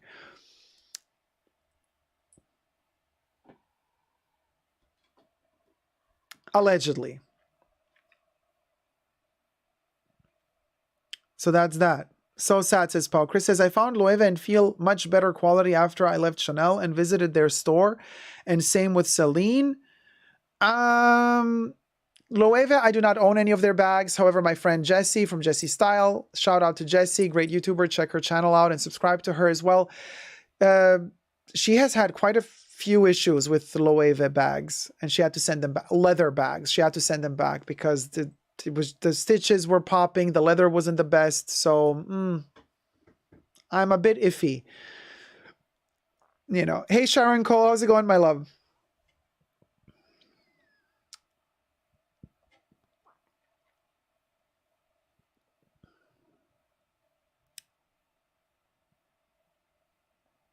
Oh, Madame, you had issues with Loewe stitching. There you go. And also, what I want to say is there was another. So, you know, I have my issue over 6 months ago. I returned the red Chanel Caviar purse on a chain, the mini one, because it was falling apart. It was just terrible quality. And I'm still waiting for that resolution. But I don't think they're going to give me my money back. So I'm going to have to use that voucher that I get. So I will be buying, if I get a voucher, I'm not going to be buying leather with it. I will be buying apparel or costume jewelry. Just because, like, I don't want to lose that money. And I just want to close that chapter with Chanel leathers. That's the only open chapter I still have with Chanel, is that bag. Like, am I going to get a voucher? Am I not going to get a voucher? And if I do get a voucher, I have a couple of ideas of things I would like to have, things that are overpriced, but the voucher will cut that price down considerably. So you might see me unboxing apparel soon. Not because, oh my God, but because it's either that or you lose the voucher 1 year from now. But there are a couple of pieces I'm really interested in. Oh, Sharon Cole, thank you so much. Dacob, I love the colors of your eyes. Beautiful. Thank you. Thank you, thank you. So, but I won't be buying any bags. I have enough Chanel bags. By the way, this is the last Caviar I bought from Chanel, I believe. Although, no. I mean, chronologically, this is the last Caviar I bought. But in terms of the youngest Caviar bag I have, that would be my 2021 Spring Summer Shopper, the foldable shopping tote with a little bit of caviar on top.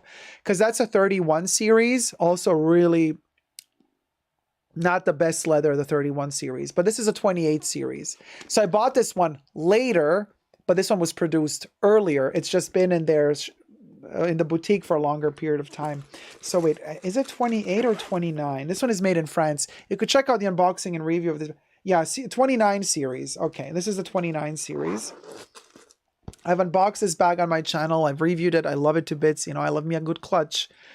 So this is kind of the last really good Caviar that I've seen from Chanel.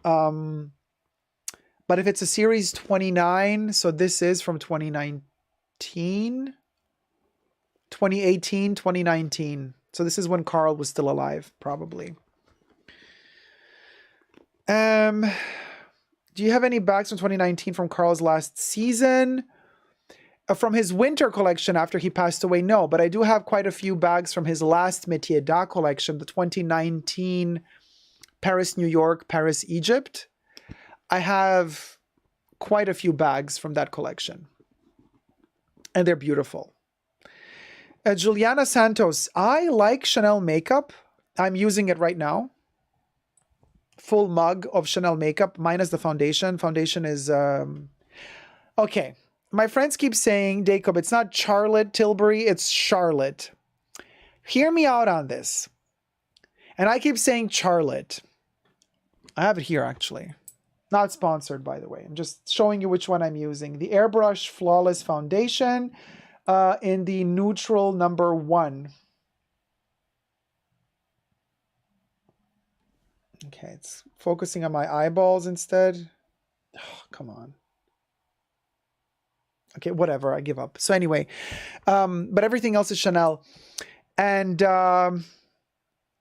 yeah, I get it. It's Charlotte, not Charlotte. It's also Cher, not Cher. And it's also Charlotte York from Sex and the City.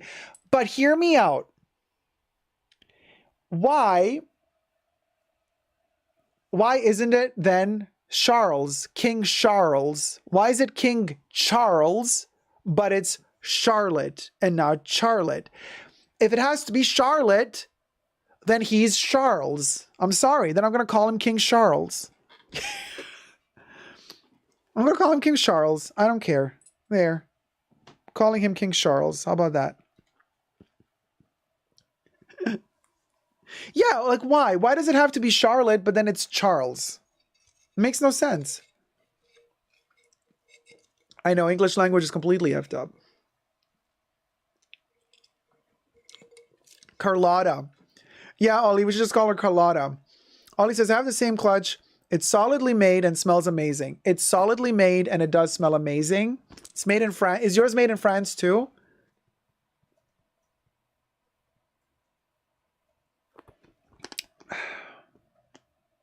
Oh, we're done? I didn't even know we were recording. Yeah, we're done with the topic. Of course we're done. I thought none of these are going to be recorded. This was just a conversation for the live stream. Okay, because we're going to get to the actual recording of a topic right now. All right, let's... hold on. Oh, this is a doozy, you guys. You know, it's not all sad news when it comes to Chanel. There's also some amazing stuff happening. There's also some amazing stuff happening with Chanel, and we're going to get to it right now.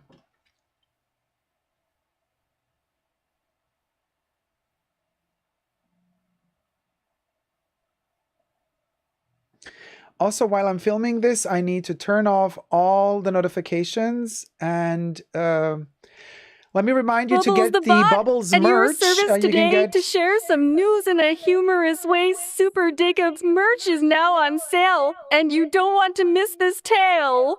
Get your hands on shirts and hats galore with the promo code FRIENDS and FANS25. You'll score, and let me tell you, they look so fly, you'll be the envy of every passerby. So don't wait, don't hesitate, get your Super Dacob gear before it's too late. And with Bubbles as your trusty guide, you'll be the coolest cat in town, take it in stride. Sharon Cole says, I love your makeup. It's lovely to see you use more makeup. I don't know why more men would use more why wouldn't more men use more makeup? I think it's sexy on a man. Thank you so much, Sharon Cole. Guys, don't forget, today only you get 25% off of the Super Dacob merch, Bubbles merch, but also all the Super Dacob merch on www.superdacob.com. If you use the coupon code Friends and Fans 25, you save 25%. And this is really cool because that 25% is not going to be deducted from my earnings, but Teespring is deducting it from their earnings. So that's good news for sure. Yeah, Bubbles always sounds like she's at the verge of a nervous breakdown. So you guys, let me film the next topic. And let me turn off notifications.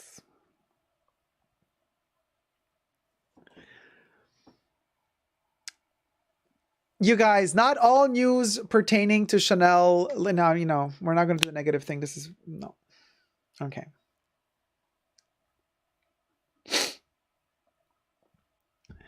I have some wonderful news to share. I have an unboxing here, and the unboxing does not come from a Chanel beauty boutique or perfume boutique. I wish it would, or I wish it did come from there, but it comes from a secondhand website. I just have it in the little bag to protect the box that it came in. I got really lucky this time around because check this out. I hunted down a ginormous, well, silver-lined box of Eau de Parfum Cristalle. And this is apparently, the only thing it's missing is the outer sleeve with all the information like, you know, alcohol concentration, perfume, what have you. So the outer sleeve is missing, but it is still brand new in this gorgeous container. And this is the Eau de Parfum first release. Now, officially it was released in 1993. Jacques Polge is the nose behind Cristalle Eau de Parfum, while Henri Robert is the nose behind Cristalle Eau de Toilette. So Cristalle Eau de Toilette came out in the early 70s, and then the Eau de Parfum came out in the 90s. It's a slightly softer, tamer version of Cristalle. However, I never saw this particular packaging before. So it was released in 1993, but according to the batch code on this little baby, which we're going to see soon, this one was released in December. The batch is from December of 1992, which makes this bottle the first batch ever made of Cristalle Eau de Parfum. Let that sink in for a minute, which also makes sense then to have it in this box, because as Chanel launched this brand new concentration of Cristalle, you know, they've definitely pushed it out with a special packaging. I've never seen Chanel package Cristalle like this before.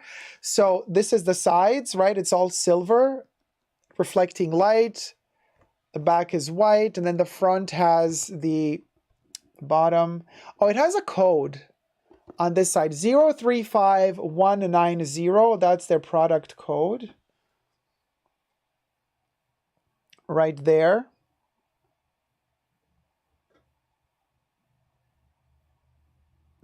Hard to see, a little bit of a fingerprint magnet. And then we have Eau de Parfum etched in there in black, Cristalle in silver, Chanel embossed in black, and Paris also embossed in black. And as you can see, if we turn it around, the Cristalle turns from a dark color to that light reflecting, gorgeous silver. And then when you open it up, I know this is crazy, what a huge box. You might think, what's inside? What's inside? Here goes. This is the perfume inside. I know it takes up, it's a 75 milliliter bottle, so it's a splash bottle. But it takes up this huge space, but in reality, it's just a cardboard box with beautiful tape though. There's the tape that they used to bond this is very, very sturdy, high quality. And let's take it out of its nesting place. Looking inside of the box, looks awesome inside. This is the first time I ever saw this container, by the way. So, wow. Oh, so exciting. So, Eau de Parfum Cristalle, first edition in the splash bottle. This is how they designed originally the bottles of Cristalle.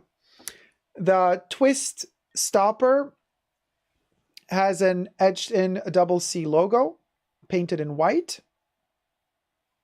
And then the bottle has a silver printing all over it. Eau de Parfum Cristalle Chanel Paris, 80% VOL or alcohol percentage, right at the bottom of the bottle. And then at the bottom, we have the Chanel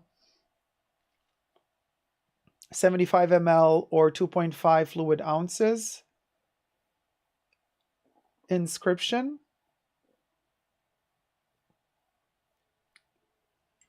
This thing is gorgeous. Now, it's brand new. It has not been used since it was made in December of 1992.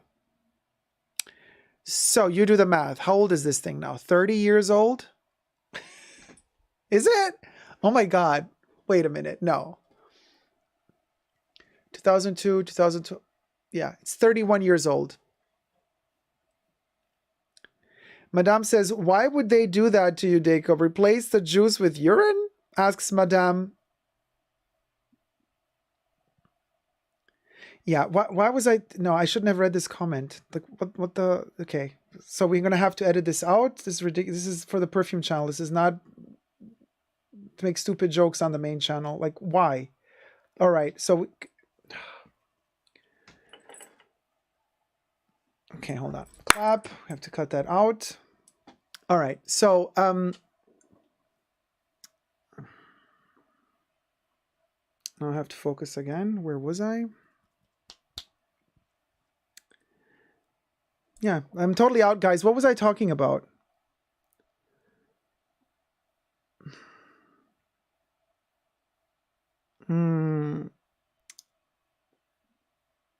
Ah, thank you. Okay. Yeah, but we ended a 31 years thing, right? Ah, thank you, Tracy B. Never used in 32 years. Okay.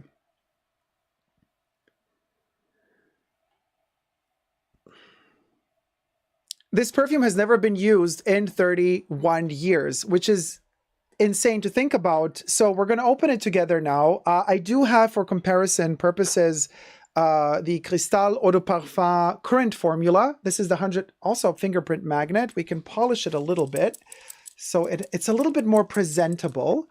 But we have the 100 milliliter Cristalle Eau de Parfum in the current formulation. However, this one is batch code 4701. So it is a couple of years old, because I'm saying this because the current version of Cristalle Eau de Parfum doesn't have silver lines going around the edges of the stopper. Instead, it's full on black. I guess Chanel is saving money there as well. They're not spending that money to paint these lines in silver anymore. So the stopper is fully black, which is really sad. But we do have the current-ish formula of Cristalle Eau de Parfum. It's still in production, albeit not sold very often. It's almost never really sold. Now, I've been talking to a sales associate of mine, a Chanel sales associate from the beauty boutique, and she did reveal to me, she said, you know, unfortunately, Cristalle and also Chanel number 19, they don't sell that much, and it's really, really sad. These are gorgeous perfumes, and which makes me really worried. And this is also one of the reasons I want to make this video, to raise awareness about this gorgeous perfume. It's a beautiful, beautiful crystalline green chypre. And I know chypres are not that popular nowadays, but we should raise awareness about them, because if this one doesn't sell, and if it keeps selling less and less, Chanel is probably going to discontinue it sooner or later. So then we have the Eau de Toilette concentration, which has oak moss and tree moss listed in it. And then we have the Cristalle Eau Verte, which is one of the best flankers ever made, really, of any perfume, because it is different enough to be its own creation, but it's also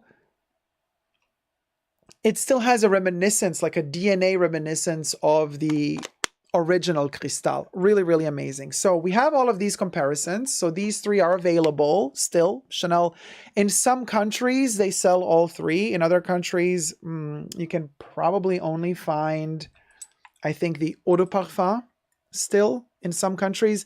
And in some countries, I think you can only find Cristalle Eau Verte, not the other two. So, but everything I say in this video is for entertainment purposes only, not rooted in truths or facts. Everything's alleged. While you're at it, subscribe to my channel if you haven't already. You can also join me on Patreon, Super Dacob, all spelled together, for extra perks. This video is being filmed live in front of a live virtual audience. I have my co-chatters on the sidebar. We are unboxing this together. So, yay. Thumb up the live or thumb up the video. If you're enjoying it, it means the world to the channel. It helps the channel out a lot. It means the world to me. So thumb up the video and subscribe.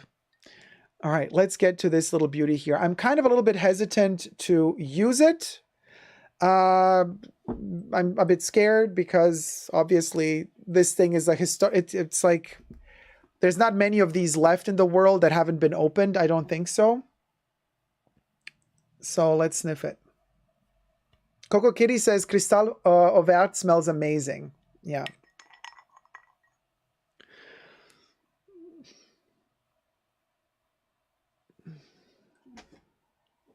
You guys.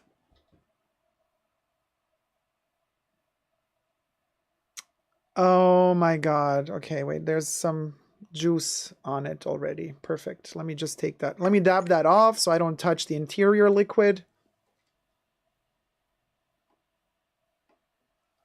Oh, it is so crystalline, buttery, clean. It's so focused.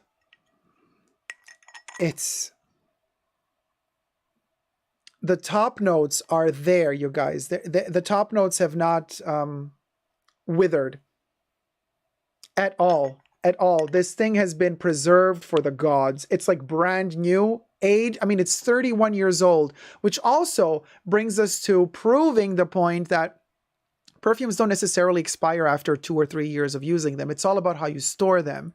And also, you know, how the manufacturers really want to utilize certain ingredients to preserve perfumes. You know, I think a lot of these perfume houses are trying to change the structure of their perfumes so that they do go bad after a shorter period of time, so that you have to keep buying them over and over and over again. They're making them smell less so that you have to keep reapplying, using them up quicker, hence having to buy them over and over again. IFRA regulations don't let you use as much oak moss as was allowed in the past and what have you.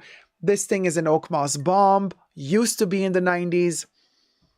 Nowadays, not so much so, but oak moss is also a preservative. It preserves, it's a fixative. It preserves the stability of the perfume. So the fact that this has oak moss in it also means that this thing will be preserved longer. So 31 years after it was produced, by the way, the batch code is 1120. That's the batch code right here in the back bottom. 1120.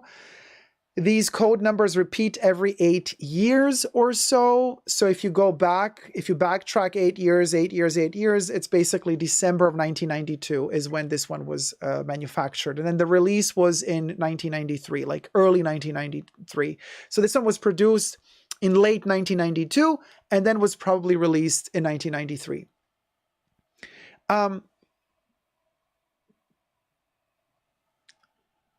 It's a divine Chypre accord. It's floral, it's crystalline. The aldehydes are sparkly, bubbly. It's almost like champagne, but there is a buttery quality to the eau de parfum, which the eau de toilette doesn't really have, because the eau de toilette, you know, is more of a dry Chypre. This one is supposed to represent, as per Henri Robert, it was the last perfume he did for Chanel, right? This one is supposed to represent Coco Chanel in her later years. So we're talking the last couple of years of Coco's life before she passed away. So she was a chain smoker.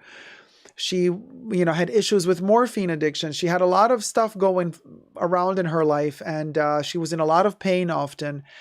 And she could get snappy with people sometimes. And very interesting how Henri Robert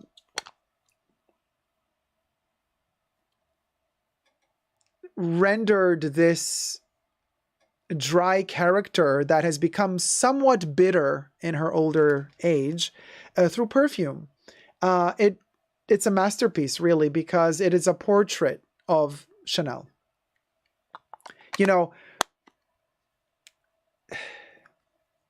Number 19 is also Henri Robert fragrance in the Eau de Toilette and Parfum concentration. Not Eau de Parfum. Eau de Parfum is Jacques Polge, but number 19 is also a portrait of Chanel, of Coco, a little bit younger than Cristalle. But if you notice, really, 19, Eau de Toilette and Parfum, there's also that galbanum in there, but there's also that tendency towards bitter, towards being rougher around the edges. It's a masterpiece of a perfume, especially because it mimics who Coco Chanel was. So you want to know how she was? Henri Robert delivered a testament to us. He delivered her character in a bottle. And then especially, now, Cristalle was released right after Coco Chanel passed away. But I do believe that she was there while Henri Robert was working on this perfume, and she probably sniffed some iteration of Cristalle. But whatever it may be, or however it may be, Henri Robert still delivered a very clear portrait of Coco Chanel in her last years. And if you want to smell the character of Coco right before she passed away in 1971, you sniff Cristalle Eau de Toilette. And this is one of the reasons why I say it would be such a loss to history if this perfume were to get discontinued. If Chanel were to discontinue Cristalle Eau de Toilette, it would be a huge loss. We will, if they discontinue this perfume, we will lose an olfactive trail within the biography of Coco Chanel. We will understand her less if we do not have this perfume anymore. Do you understand what I'm saying? It's very imperative that this perfume remains preserved and still in production, despite the fact, that it's not selling as much. Now, Jacques Polge takes the reins of Chanel perfumes, and in the 90s starts kind of revisiting all of these 70s masterpieces, or late 60s and early 70s masterpieces. So he delivers an Eau de Parfum version of Chanel number 19, which is a slightly more tame, sweeter version of Chanel number 19. And he also delivers in 1993 Cristalle Eau de Parfum. In the first ad campaigns, we see, well, not in the first ones, but in the early ad campaigns, we also see Claudia Schiffer advertising for Cristalle Eau de Parfum. The thing about these revisitations of Jacques Polge of the two main Henri Robert perfumes for Chanel, being number 19 and Cristalle, the interesting thing is how in the 90s, I feel like Jacques tried to re-envision the biography of Coco through perfume. And I'm saying this because number 19 EDP and Cristalle EDP are a sweeter, it's still a dry perfume, don't get me wrong, but it's a tamer, nicer, slightly friendlier version of Cristalle than the Eau de Toilette. The Eau de Toilette is that ashtray, dry, bony chypre. The Eau de Parfum has that buttery accord in it as well. It's more tame, Cristalle becomes softer. It becomes more gentle, less sophisticated than the EDT because it's not that edgy. It's less edgy. It's more rounded. It's more soft, right? But much more wearable. It becomes more universal, more it becomes more generic and more mass appealing. And I do believe that Jacques, what he tried to do already in the 90s was rehook potential clients of this perfume, because by the 90s, Cristalle was not as popular anymore, nor was number 19. But by reintroducing them with this new added concentration, being the EDP, he tried to garner kind of new clients for the fragrance. Now, it was not a huge success, but what is a huge success to me is, and this is where Chanel really shines and is a true testament to how amazing they are as a perfume house. Many other perfume houses would have discontinued this fragrance immediately. They would not have kept this perfume around for decades. Okay, so the EDT was released in the early 70s, so we got 80, 90, 50, it's 50 years old, some more or less. And they're still making it. You know what that means? That means that they're probably not earning a lot of money with this, if any at all.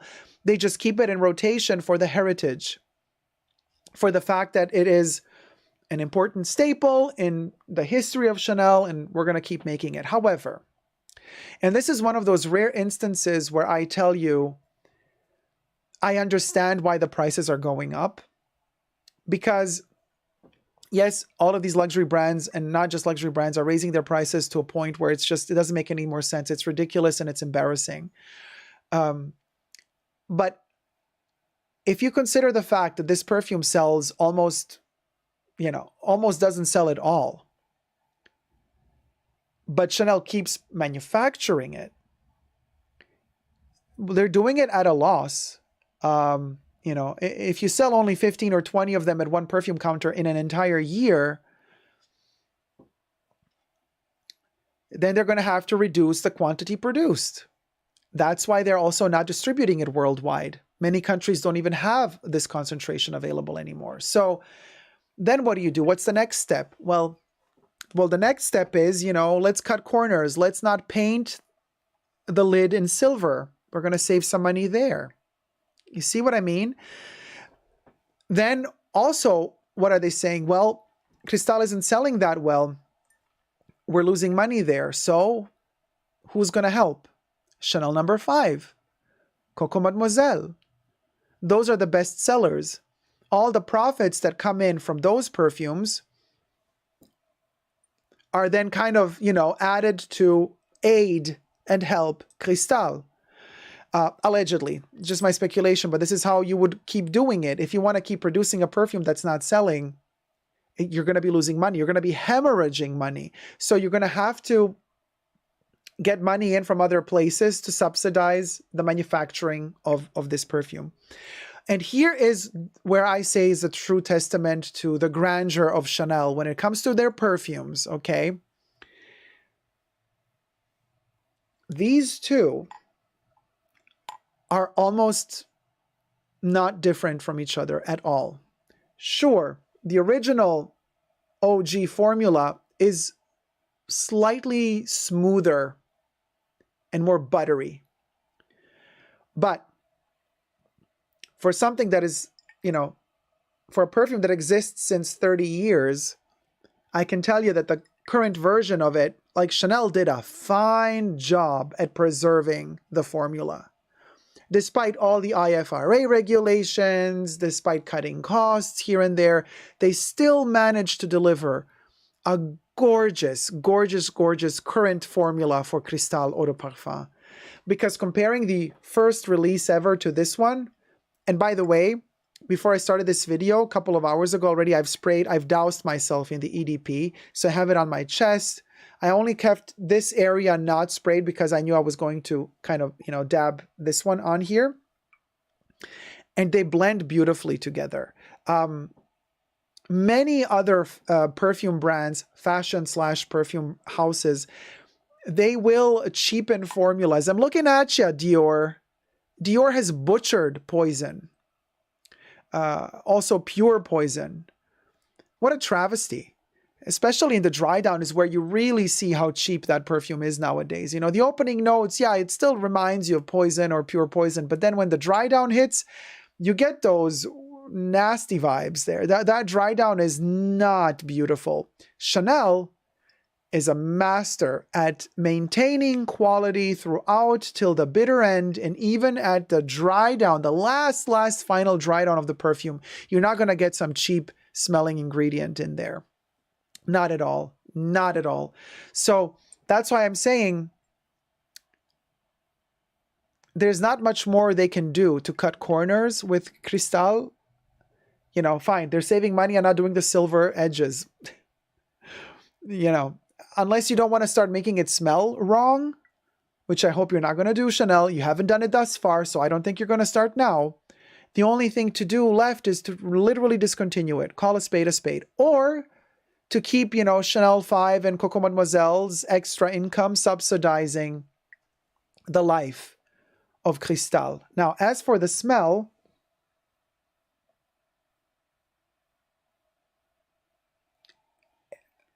it's insanely beautiful and insanely well preserved. This 31-year-old bottle.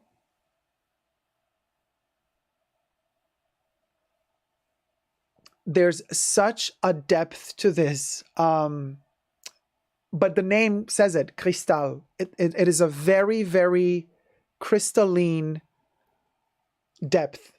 So it's not muddy, it's not smudged, it's not cavernous in a weird way that you can't really see where you're walking. It's deep under the earth, but it's reflecting somehow miraculously light from above. And this entire cavern we're inside is illuminated with the entire spectrum of the rainbow. Even more than a crystal, this almost feels like a diamond. But that light, and this is the beauty of Cristalle, that light never blinds you. However that crystal is positioned inside of that cavern, the light never bounces off of the crystal to penetrate your eyes and hurt you, to make you go, oh, you know, to blind you for a second. No. The masterfulness of this fragrance is that there's always an angle to every crystal so that the light never aggressively hits your eye and it never bounces off of you to kind of blind you. Instead, it's a soft, subdued, blended and balanced light. That's where that buttery accord comes in. So it's never screechy, it never bites you, it never attacks you, but it rather soothes you into enjoying the light refractions of crystals. And that's a beautiful place to be. Like, to have a perfume that can actually take you to a place, a cavernous place filled with crystals that are reflecting light from outside inwards, without ever hurting your eyes and making you feel like you're in this soft cocoon. It takes a lot of knowledge and a lot of savoir-faire to construct a perfume like that, to fine-tune it to a point where you understand immediately where it's taking you, but you don't feel like there's an aggression happening. You know, you don't feel like the perfume is attacking you and telling you, you got to go in that direction. No, but it's rather a soft, blended, masterfully balanced guiding you through all of these chambers of this cavernous space, which is full of mysteries. And yes, there is darkness there, but the crystals inside that cavern manage, because they're positioned so masterfully, they refract the light to guide you through that cavern, and you are safe. You are safe the entire time. It's a masterpiece, seriously. Coco Kitty says, like crystals organically growing on your skin. As scary as that sounds, imagining it visually could be awesome if it's not considered a disease. Yeah, Ciel, the bottle is in mint condition after 31 years. This is insane. Abba says, do you think a larger advertising budget and campaign would help Cristalle sell in larger quantities? I don't think so. And I'm saying this just because we're going through a very interesting and difficult period for perfume history. People are not very much into special edgy fragrances nowadays, experimental perfumes. Cristalle is very experimental, even for today's standards. Even though this one is in the EDP form, even though it's 31 years old, it's still super experimental. Well, actually, 2023 is the 30th year anniversary of the launch of Cristalle Eau de Parfum. So actually, even better for me to make this video to initiate the celebrations. So 2023 is the year we're going to celebrate Cristalle Eau de Parfum. Might as well initiate the celebration with this video. And, you know, subscribe to my channel, and also let me know in the comment section down below if I should do a live stream dedicated to Cristalle, like we did last year to celebrate the 100 years of Chanel number 22. We did a wonderful live stream. We had a lot of fun together celebrating the birthday of Chanel number 22. This year, we could maybe celebrate the 30 years of Cristalle EDP. Let me know in the comment section down below if you want that live stream to happen. But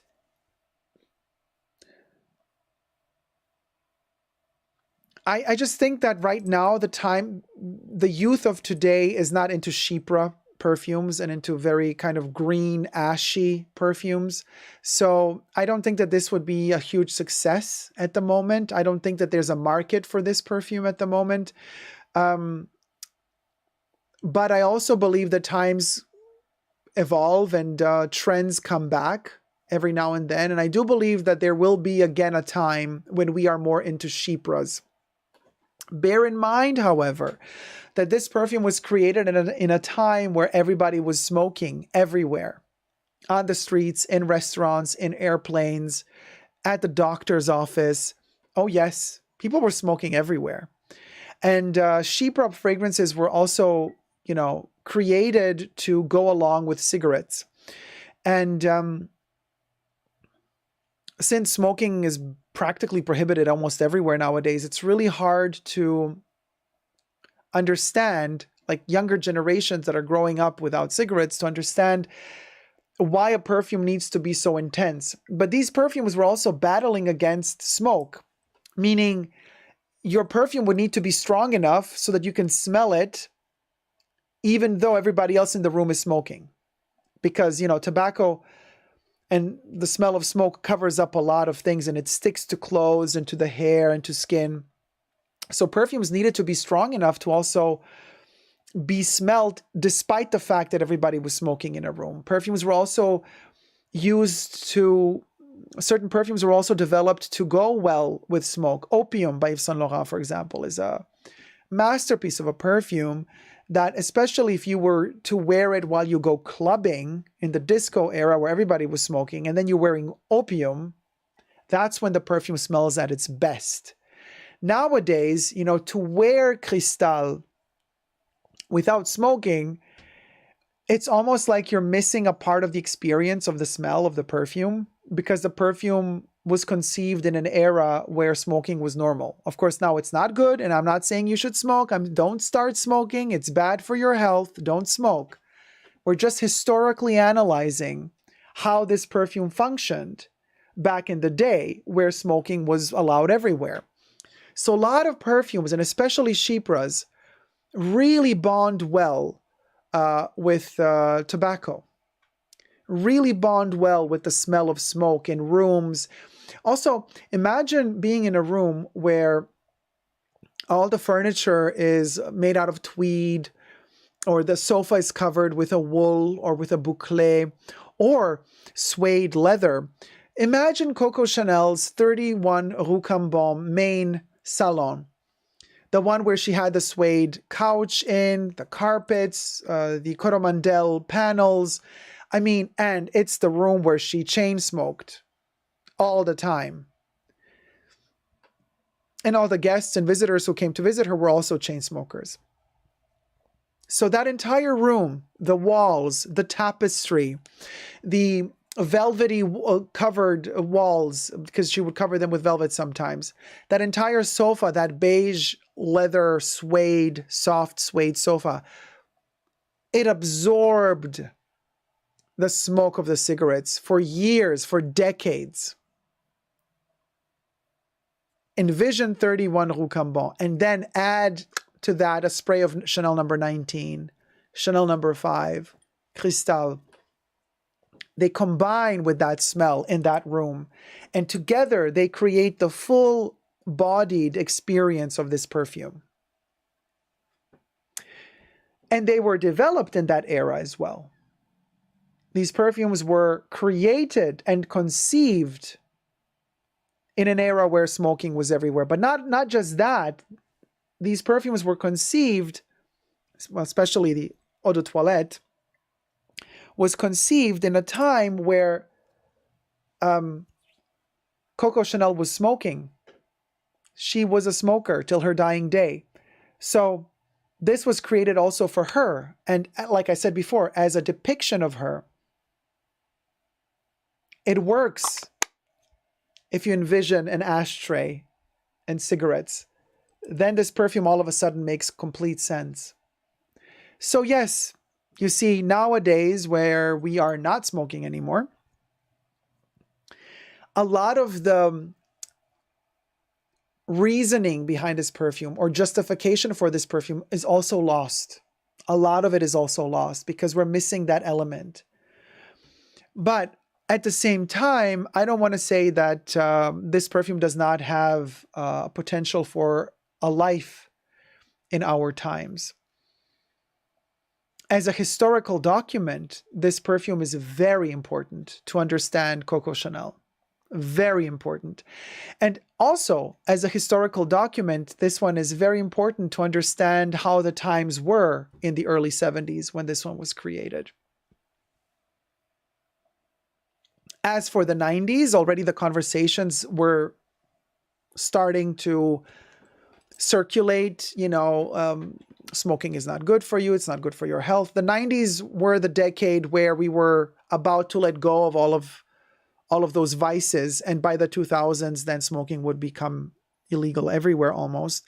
And this is also, I think, with that in mind, also why Jacques Polge kind of re-envisioned Cristalle for EDP concentration and number 19 for the EDP concentration.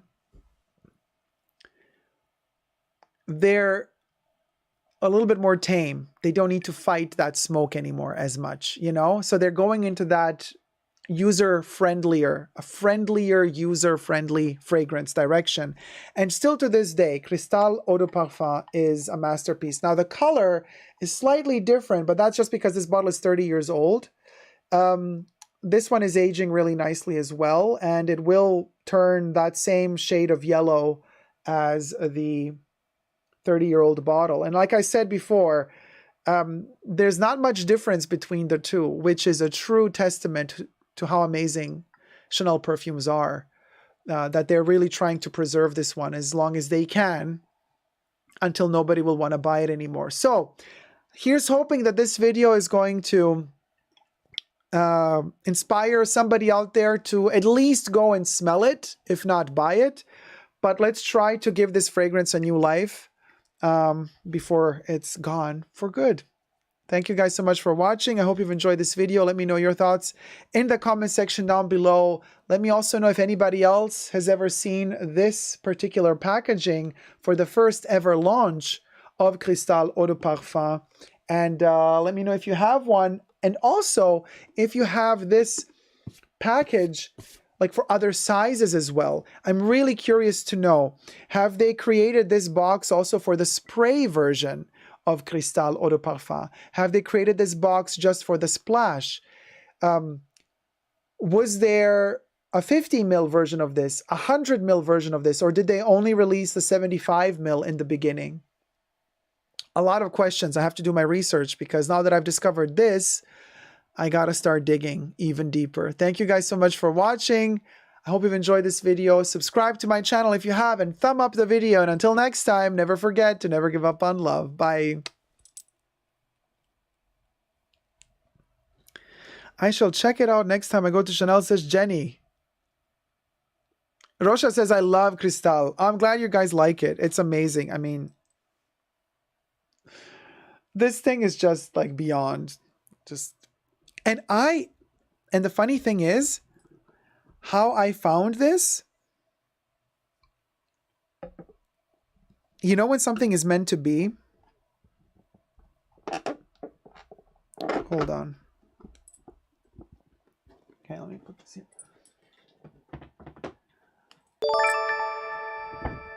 Thank you for becoming a member, Jennifer.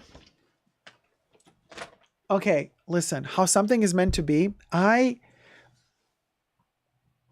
accident, I was on a secondhand platform and I was looking for Chanel Boy, the perfume, not the bag. And I was kind of tired, as one is when late night shopping, the worst thing you could possibly do, right? So I mistyped. Instead of typing Chanel Boy, I typed Chanel Box by mistake. And so then the searches appear. And it's weirdly, I'm like, oh, that's so bizarre. There's a lot of weird, like there's Chanel boxes. Why are there Chanel boxes? I'm scrolling through and I'm thinking to myself, oh, what a weird. I haven't realized yet that I typed box instead of boy. And I'm scrolling. And I'm like, when am I going to find Chanel Boy, the perfume, not the bag? Scrolling, and boom. I'm like, what is this? I've never seen a Cristalle box like this before. I click on it. I'm like, holy moly, this is like the holy grail. You know, and then there's like an open picture of it, and inside is the bottle. I'm like, but this is the old design, 75 ml. It's full. The box has no scratches on it. And I was like, and then yeah. And I bought it immediately. And the price was great. And by accident, it was a mistake that led me to this perfume. Isn't that fascinating?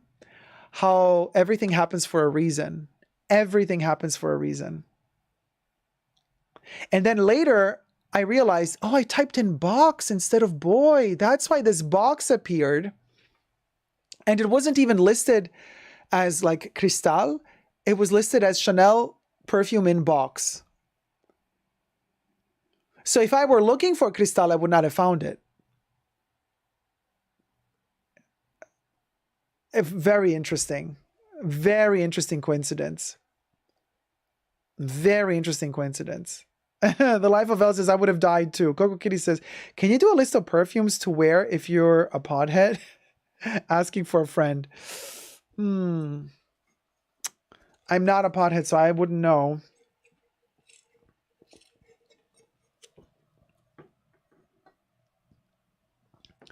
I'm obsessed with the way your storytelling is always so descriptive, says Cassandra. It takes me into that moment so easily.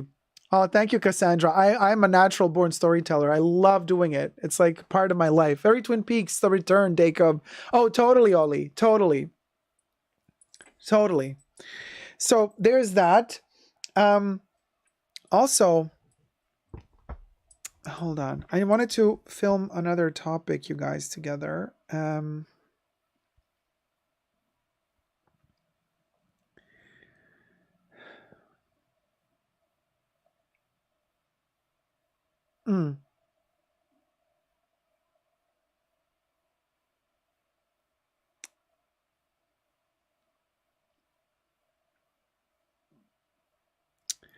Okay, I wanted to talk to you. Bubbles is doing something more, I feel. Yeah, Bubbles, you never know. Bubbles can attack at any moment.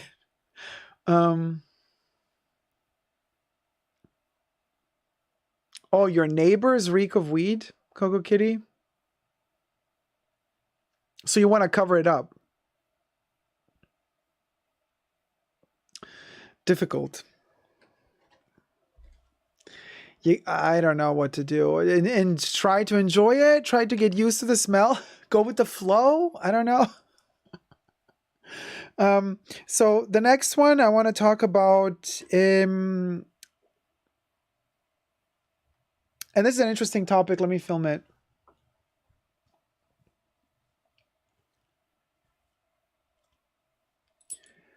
Starting a luxury collection for the first time ever in 2023. I've been asked quite a similar question to this quite a while ago. Thoughts and tips on buying Chanel, Louis Vuitton, Hermes, and what have you. And this is really a mind-boggling question because, well, as we know, the prices keep exponentially growing and they're not really following the growth rate of the inflation. So the inflation rate is not as high and as quick to grow as the prices are for many of these brands. So, and of course, it's easy for me to talk about this because I started collecting my luxury items many, many, many years ago, right? So I could easily tell you, well, it is what it is. These are the prices you have today. You got to deal with it or go the secondhand route. Well, there has to be more than just that. You know what I mean? There has to be more than just saying you have to buy secondhand.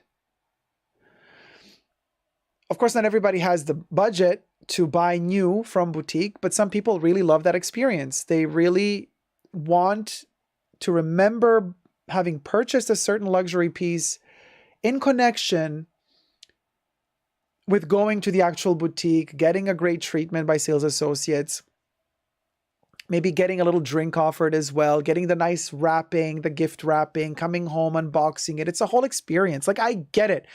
I also prefer, not gonna lie, prefer buying new from the store rather than secondhand when it comes to these luxury goods. Unless it's not a piece that's a seasonal piece that's been discontinued for many years, and then the only way to find it is still by going the secondhand route, right? But for the pieces that are still available in the boutiques, I personally do prefer to buy them new as well. But let's say you're just beginning your journey now. What are you going to do? Things are super expensive. You want to start your Chanel journey, but the Chanel Timeless Classic bag jumbo is now over $10,000 plus tax. It used to be $3,000. It's insane. So, and I've talked about the fact how I believe many of these high-end luxury brands really truly don't want you to own their most covetable pieces. Why? Simple. Because the fear of missing out and the grip that they have over you with their brand marketing is connected to the fact that you cannot obtain the most covetable of their pieces. As long as you cannot afford to purchase the Timeless Classic double flap or the 255 double flap, as long as you cannot afford to purchase it, the longer they will have a grip over you because you're going to keep desiring it. And the longer you desire it and the more time they spend in your head, the more space you give them in your head, and the more you will become obsessed and potentially addicted to a lot of these marketing schemes employs. By the way, subscribe to my channel if you haven't already and you like this type of topics and conversations, and push the join button next to the subscription button. Become a member today to gain access to extra perks. You can also join me on Patreon, Super Dacob, all spelled together there as well, for extra perks. This video is being filmed live in front of a virtual audience. I live stream several times a week, and you can join me in the live chats right now. Johnny's just saying in the chats, love that topic. Thanks, Johnny. I can tell you, there is this FOMO that they create inside of you. So as long as you cannot afford to buy for Chanel the Timeless Classic double flap or the 255, now even the minis are getting into stratospheric price categories and ranges of over $5,000 a pop. The longer that happens, the longer you cannot afford it. And by them keeping them just that much out of your reach, by upping the prices constantly, they will keep you coming back for more. You will keep buying everything else to own a part of that dream.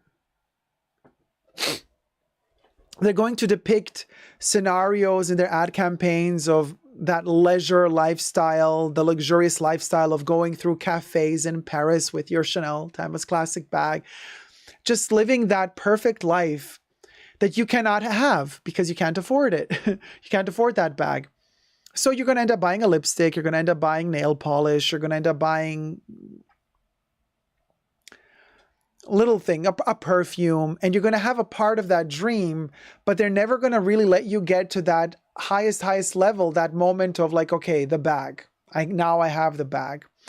And it's kind of sad that these brands, like literally that's all they have over you, is the fact that these bags are so popular at the moment.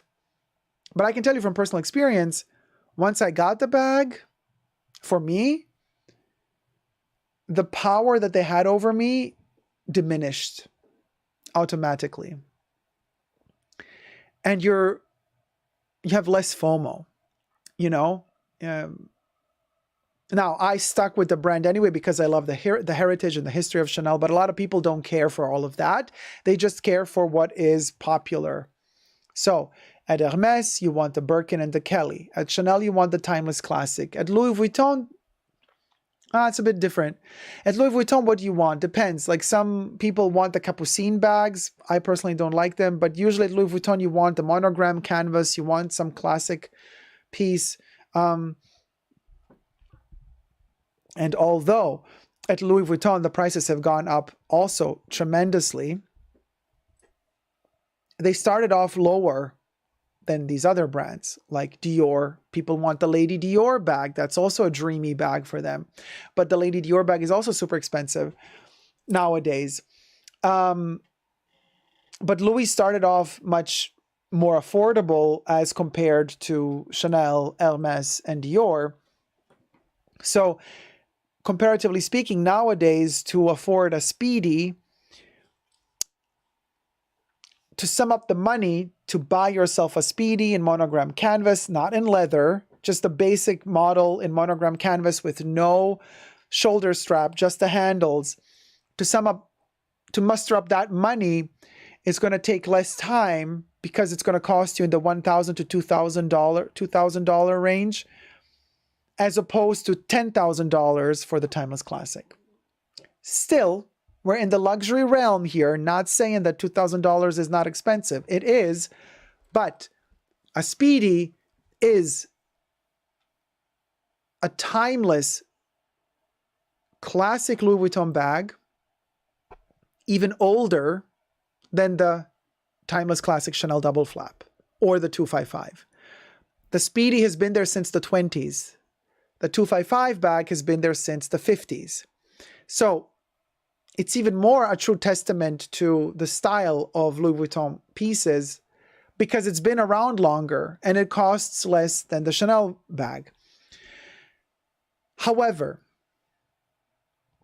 you're just starting your journey today. You're just starting your luxury obsession and love today.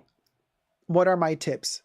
First and foremost, recognize and realize the fact that these most covetable pieces, the most heritage covetable pieces of these brands, are made to cost so much on purpose so that they can keep you hooked to the brand as long as possible. As long as you cannot afford those pieces, you will buy other things.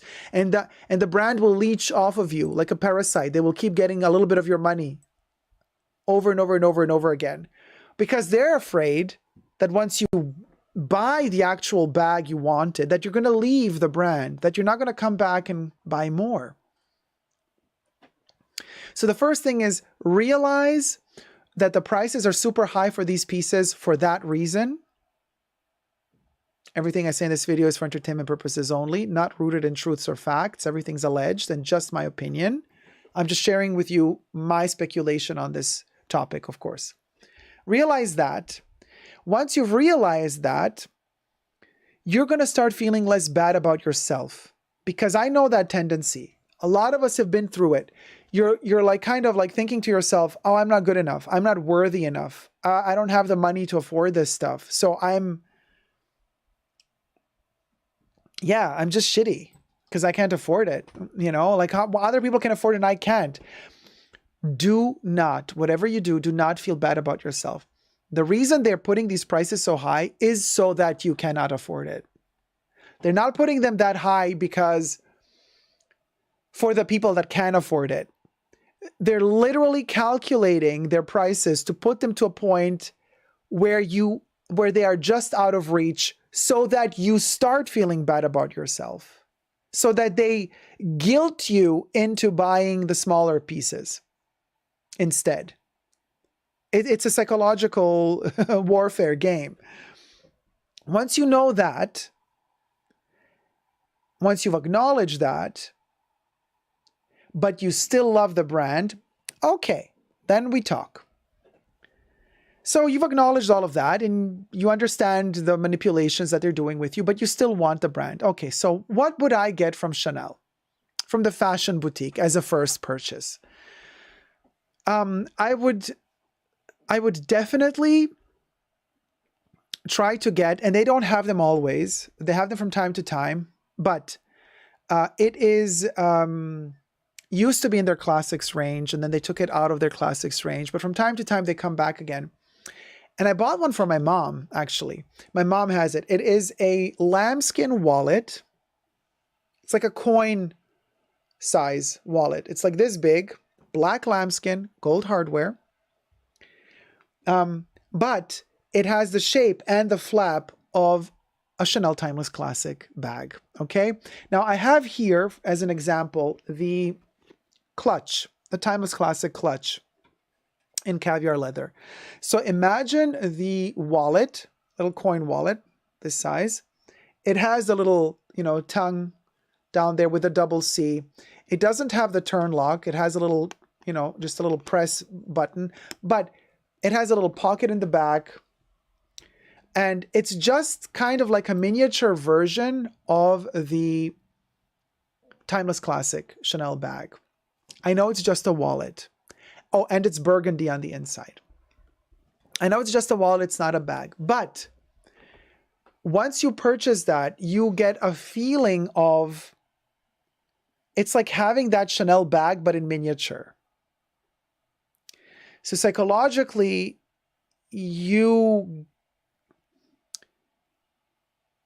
it's like you bought a Chanel bag for a Barbie. It's a bit bigger than a Barbie bag, but what I'm saying is, in your mind, you will feel like you have a wallet, but you will also trick yourself as if you also had the bag. It actually works. That's the first thing I would recommend. And then you feel how you feel about it. Do you like the functionality of it? How the flap works, with the wallet, opening it, closing it? How does that work for you? This motion, when you do with the bag, you open it like this, but you also kind of do that motion with the wallet. It's giving you the vibes. You smell it, because Chanel's leather also has a particular smell. There's a beauty to their leathers when they're good quality. As of 2022, my personal experience, their leather has become terrible. So bear that in mind as well. I'm fingers crossed. I'm hoping that their leather quality is going to get better again in the future. But until that happens, I will not be purchasing their leathers. But let's say it's your first purchase. You want to buy something from Chanel. That wallet is still going to cost you over $1,000. Just to be very clear about this. You're still going to spend over $1,000 in the boutique for a wallet. And those $1,000 are $1,000 that you're going to have less to spend on the Timeless Classic bag. You see? So be very, very clever about what you spend your money on. But just to have that feeling of owning a Chanel piece that looks like a miniature version of the bag, I would get that wallet. They don't make it every year. Ask yourself why. I think for that same reason, they stopped making these from time to time, because they don't want you to have something that looks like a Chanel bag for less money. They're very, very, very clever and sneaky how they do stuff. I mean, they should be investing more money in their quality control than they're investing in brainwashing and brain marketing. You know what I mean? Because it's very clever how they calculate everything. Another thing I would recommend, if you're just starting off your collection, and I know that a lot of you are going to say, no, this is not a good idea. I think if you really want to touch base on the heritage of Chanel, Their heritage is haute couture. Their heritage is not pret-à-porter. Okay? Coco Chanel did haute couture, high fashion, handmade stuff. I always recommend for the leather piece, if you need to go with leather, that it's the wallet. But I would not recommend starting with leather. I would recommend starting with a camellia. Yes, believe it or not, a camellia. I would recommend any camellia that they have. Just check in the back. They have a stamp that they're made in France. Okay. I would only get them made in France. Because they make some in Italy. They make some in Germany even, which is like insane. Why even bother? Whatever. Made in France. But the camellias are handmade still. They actually cut the petals. They turn them into shape by hand with a little tool. Then they glue them together. They put the petals together. That's literally the closest you're going to get to haute couture within a Chanel pret-à-porter boutique. The Chanel Camellia is also the quintessential symbol of Coco Chanel. So no matter what you're wearing, no matter what outfit you have on,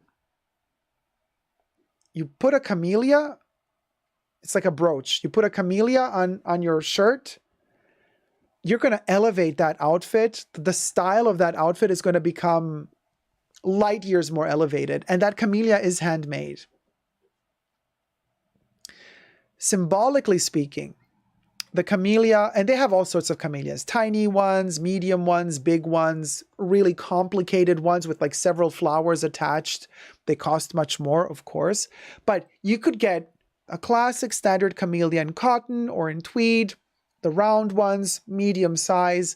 You're going to feel like $1,000,000 wearing that camellia. I'm telling you, because they're so classy and beautiful and delicate.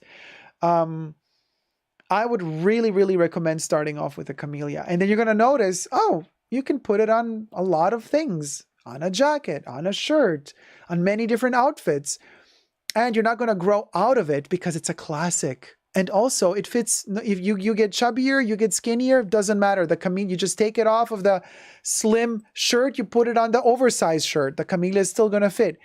If you like to wear hats, you can put the camellia on the hat.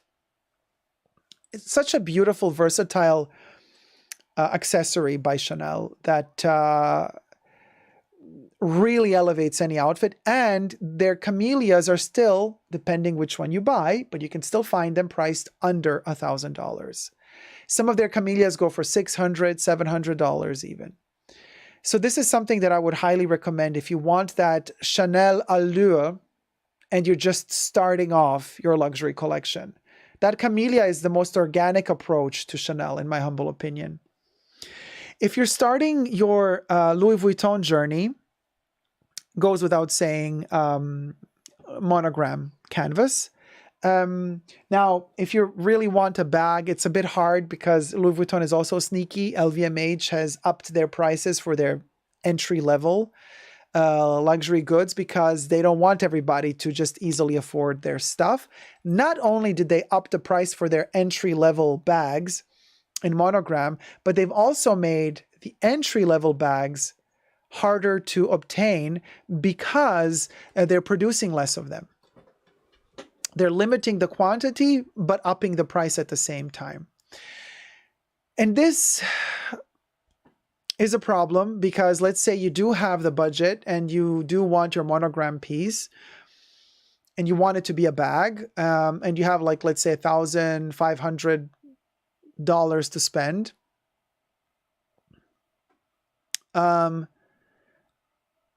But then you can't find the bag because it's always sold out. Well, I have here the example of the pochette d'accessoires. Now, really difficult to get. Like, it's really kind of ridiculous that something so simple like this has become kind of the Birkin of Louis Vuitton. The sales associates cannot guarantee that they can get one for you. Online, it's always sold out. Well, look, I got mine just before the latest price increase, and I got lucky. Got it online at the Louis Vuitton online shop. They do come online, apparently. They'd like drop 3 or 4 of them every now and then. at the weirdest times, like 3 in the afternoon, 3 in the morning. You just got to keep refreshing that tab all the time. So this, I believe, is a great entry-level piece for Louis Vuitton, if you can hunt it down. And if you want your entry-level thing to be a bag, this is going to be the price of a Chanel wallet. So what you're going to pay for a Chanel wallet, you're going to get here an entire bag with a detachable strap. You can also use it as a beauty case. You can use it as a clutch. But also you can attach longer straps and wear this crossbody. I personally love this Y2K vibe about it, that it just kind of can go like this under your armpit, or just use it like that.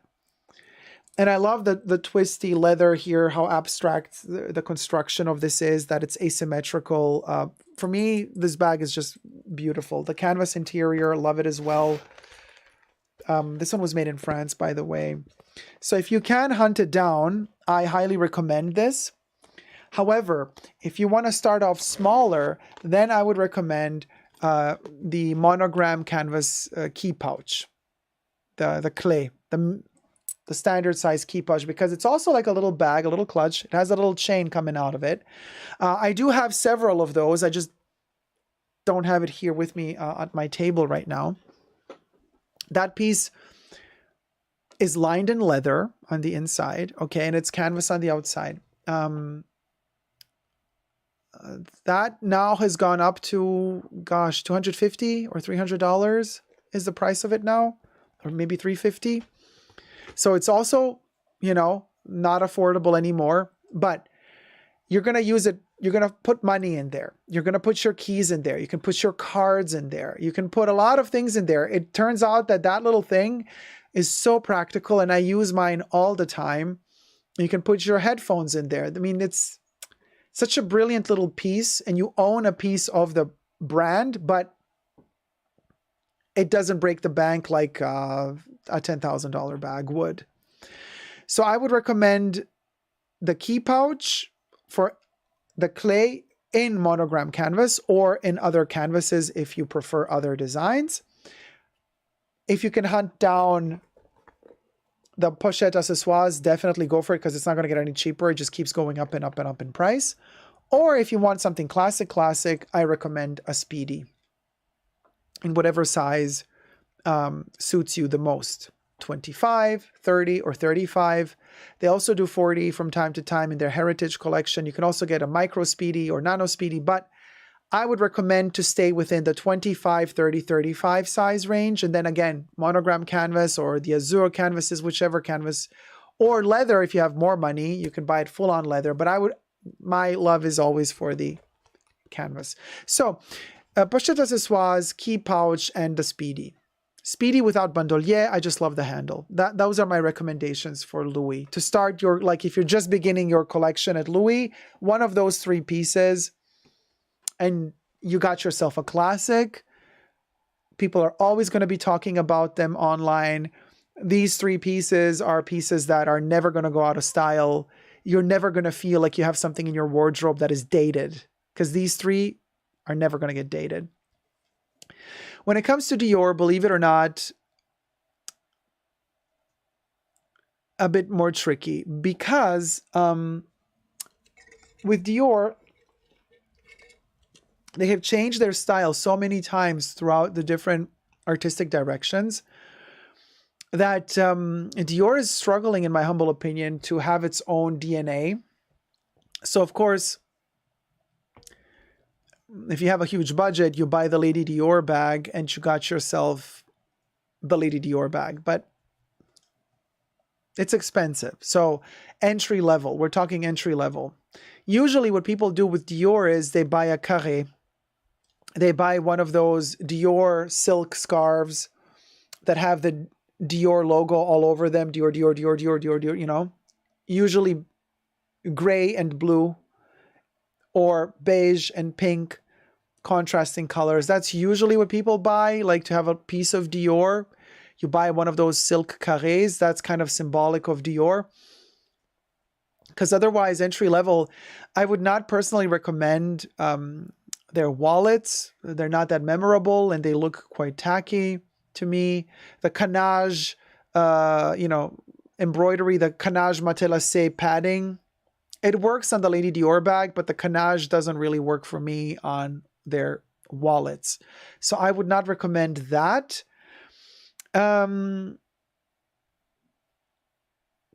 Maybe, okay, Ollie in the chat is saying a Dior belt.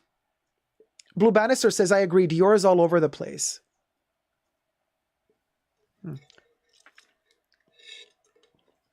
Ebony Edwards says, no, the pochette accessoire. I'm not talking about the mini pochette. I'm talking about the pochette accessoires. Pochette is always available online now, ever since they started the price increases in 2021. And it is currently add to cart right now. Ebony, but are you talking about the monogram? Or are you talking about the Damier Azur? Or the Damier Eben?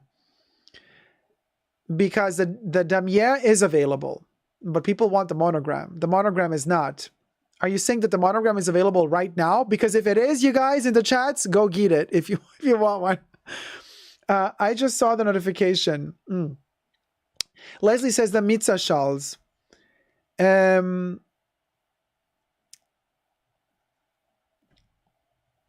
No, it's not iconic enough for me. I would not recommend it. I would literally just say, get the logo. If you want to, have a logo, get the Dior plastered all over a silk scarf.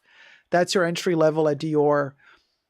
I would tell you get perfumes, but we're talking fashion here. So, so I would say get the scarf. At Hermès, now Hermès, contrary to popular belief, doesn't have the most expensive prices in everything they sell, right? Their Pret-a-Porter range is quite affordable compared to other luxury houses, as are their smaller leather goods, shoes, accessories, costume jewelry. You're going to get more bang for your buck at Hermès. The designs are a little bit more toned down, quiet luxury. But of course, at Hermès, you cannot just enter and say, I want a Birkin, I want a Kelly. No, there's a whole other manipulation going on there that we're not going to enter into right now because we've talked about it a lot in other videos. But if you really love the brand and you just want to initiate a collection, of course, goes without saying, any Hermès silk carré is a great starter because their silks are just amazing. Much better than Dior silks, by the way. Sturdy, thicker, beautiful prints and patterns and designs, if you're into that sort of stuff. I'm not so much into silk scarves. I have a collection of them, but like I said, I stopped buying things I'm not wearing. So I'm not going to buy anything anymore that I'm not going to use. I'm not going to buy something because it's pretty. Oh, let me collect it. Let me leave it in a box to collect dust. So I don't wear silk scarves of some. I would not recommend getting one of those. What I would personally recommend from the Hermès range would be to look into their horse riding gear. It's my favorite part of Hermès. The shoes that they have for horse riding gear, you can buy boots, not the cheapest, but they're very sturdy boots. I love their boots for horse riders. I love the ponchos. I love their ponchos in wool and cashmere. Gorgeous. And also, you can be any size. You can always fit a poncho, The Aline bags, which are amazing. They also make them in leather, coincidentally. I have an Aline bag in leather, but the classic Aline bag is in canvas. And it's also for horse grooming. It's kind of a staple in the saddle, the Aline bag, which it's available in, there's the Malin and the Aline. So one is a bit bigger, one is a bit smaller. One can turn into a backpack as well. Very simple structure, really beautiful. It does, however, have a logo on it, very visible. Not very quiet luxury of Hermès, but you can get them for around $1,000. So new in the Hermès boutique. So without needing a purchase history first. So you could be lucky that they have it in stock, that you walk into an Hermes boutique and you ask for an Aline bag in cotton or leather, and if they have it, they'll tell you, okay, yeah, we have it. Here's the color.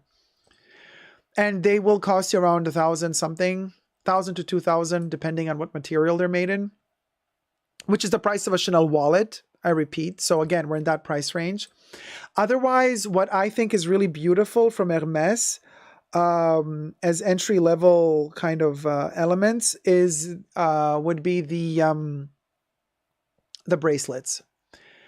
Costume jewelry bracelets that are gold-plated, so they tell us in the boutiques, and then they have a little bit of enamel in the middle, either beige or gold, little thin ones, and you could kind of stack them, you could collect them, you could buy different colors and have a whole stack on your finger, on your wrist. Those bracelets are really cute, very classic Hermes, and they are around about the $200 range, depending on the color and how big they are. Or even better, their silver jewelry. Yes, their silver jewelry is overpriced if you compare it to the price of silver without a logo or a brand. But I have had only the best experience with their silver jewelry. And their silver jewelry, first of all, they still make silver jewelry. You know, Chanel used to make silver jewelry. They stopped because it was too cheap for them. They discontinued an entire range of silver jewelry. And I have a couple of their pieces from back in the day when they did make silver jewelry. No, Chanel only does gold. Hermes does silver, gold, and platinum. Their silver jewelry is really good quality. I actually am wearing the Chaîne d'Ancre right now, silver bracelet in the Très Grand Modèle, size 12. I adore this bracelet. Since I bought it, always wear it. I never leave home without it. Cost per wear, the best, honey, because first of all, silver is not costume jewelry. It's not going to tarnish as easily as costume jewelry. And you're going to wear it more than you're going to wear a scarf. You're going to wear it more than you're going to wear a bag. I just love it. Plus, I love their Chaîne d'Ancre is my favorite kind of design from Hermes. This little elliptical form with the line in the middle. So they do also Chaîne d'Ancre rings in silver and in gold, but they also do bracelets, they do necklaces, they do so many iterations of the Chaîne d'Ancre, which is such a symbol of Hermes. Like if you know, you know, symbol of Hermes. So that like for whatever budget, it's a great entry-level piece. You can even get the ring. The rings are, I think you can get a ring even for like $200 to $400. That ring is always on your finger. You enter an Hermes boutique a month or two later, and you have that ring on your finger. The sales associate is going to see immediately that you have an Hermes ring on your finger. Trust you me, they treat you differently when they see that you have their jewelry on, and you didn't have to spend a fortune on it either.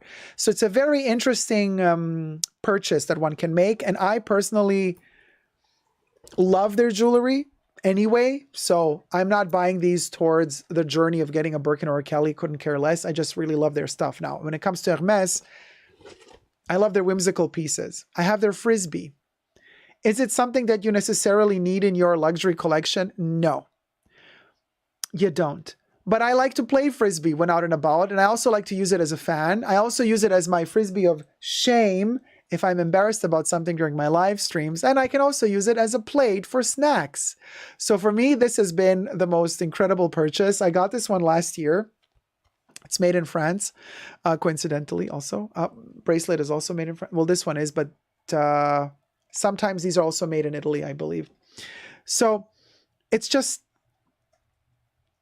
such a cool piece. I love this little Hermes frisbee in their signature orange color. You know, I also have my Hermes crop.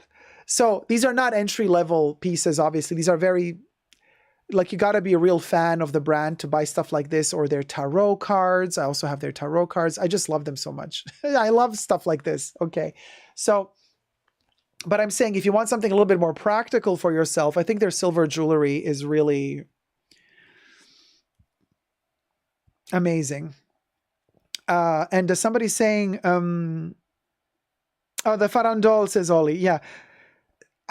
Monarch says, so true. I have earrings and a ring, and they do notice when you wear the earrings and the ring. I'm telling you. And they're always pleasantly surprised when they know it, because they realize, oh, wait, hold on. You're really appreciating the brand because you're wearing stuff that people that are not so easy for them to sell. Don't forget, the sales associates also get higher commission when they sell fine jewelry. So if you're a client that's buying fine jewelry, they're much happier. You know what I mean? So bear that in mind as well. I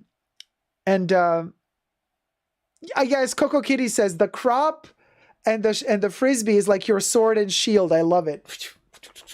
Yeah, completely. This is these are staples of the fashion bunker. Okay, this is personally for me really important for my channel, and for my content. But of course, if you're not into that, and definitely the jewelry opens doors for sure. Iconic, says Coco Kitty. So, those would be the top 4 brands and how I would start within those top 4 brands. To notice, I did not mention shoes in any one of these. I don't think shoes is the best way to begin a collection with luxury. I don't think so. I think shoes come later. Look, see it this way. Your body, okay. What's the center of your body? It's usually from here to kind of here to the hips. So I always say when you start a luxury collection, start with what you're going to use on your body from here to there. This area is the center. And from there you spread out. So the shoes are spreading out. The shoes are last. They're on the tip of the feet. But in this area, you're going to have a camellia. You're going to have a brooch. You're going to have a scarf in this part of your body. You're going to have a little bag that you hold here, which is also side of the hip. A wallet, which you're also going to put hip in your pocket or in the bag. Jewelry, it's also in this area. If it's a necklace or if it's a bracelet or an earring. So we're talking that area of your body. You understand what I'm saying here? That's the focal point. That's where you begin. The luxury journey begins from, let's say, the chin to the pelvis. That's where you start. And then you can expand. Then you buy a hat at a certain point. You buy shoes. You buy pants. That all comes later. That all comes later. But first we focus. It's like with the chakras. You know, you have to kind of focalize your central heart chakra. From here is where luxury begins. And then we expand from there. I hope you've enjoyed this video. I hope it's been helpful. Thank you to all my co-chatters. The torso, says Coco Kitty. I hope you've enjoyed it. Let me know your thoughts in the comment section down below. And don't forget that also, you know, we are in that renaissance stage of quiet luxury. So most of these pieces I mentioned really don't delve into logos at all. You don't need a logo. You don't need a logo. The person working in the sales associates working in these luxury boutiques, they will recognize when you come in wearing one of their pieces. It needn't have a logo. You know, so it's a situation of if you know, you know. So bear that in mind as well. Don't forget to subscribe to my channel. Still, 80% of you watching are not subscribed, but you keep returning.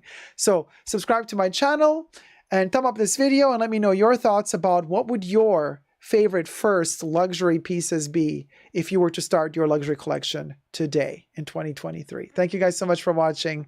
Never give up on love. Bye.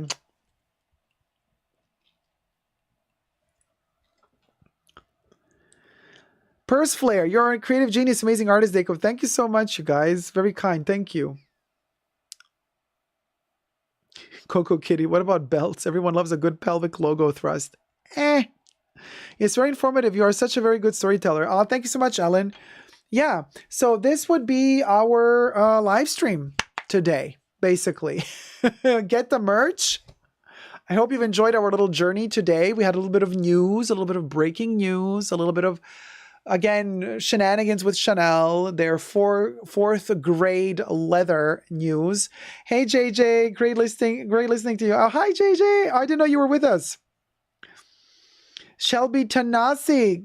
Oh, thank you so much for the applause. Yeah, so don't forget the merch. Friends and Fans 25 is the coupon code available today. You get 25% off at www.superdacob.com.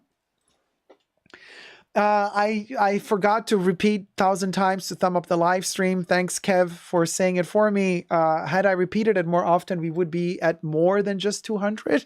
Inevitable. Yes, let's thumb up the live stream, you guys, because it is important. Oh, just saying. Hi, Dacob. Sorry I'm late. Have you shared your Chanel event story? Oh my gosh, totally forgot. I forgot because I actually shared the story with my patrons already last Saturday. And I was going to do it today as well.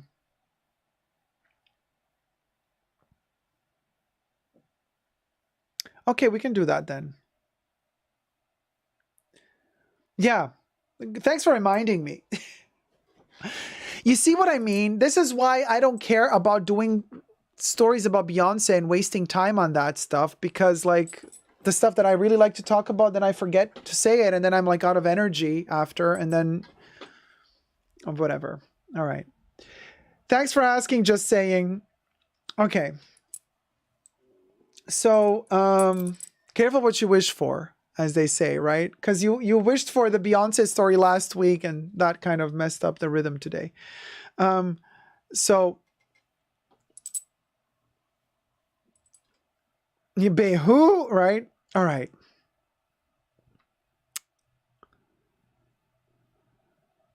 Okay. Let's film this moment.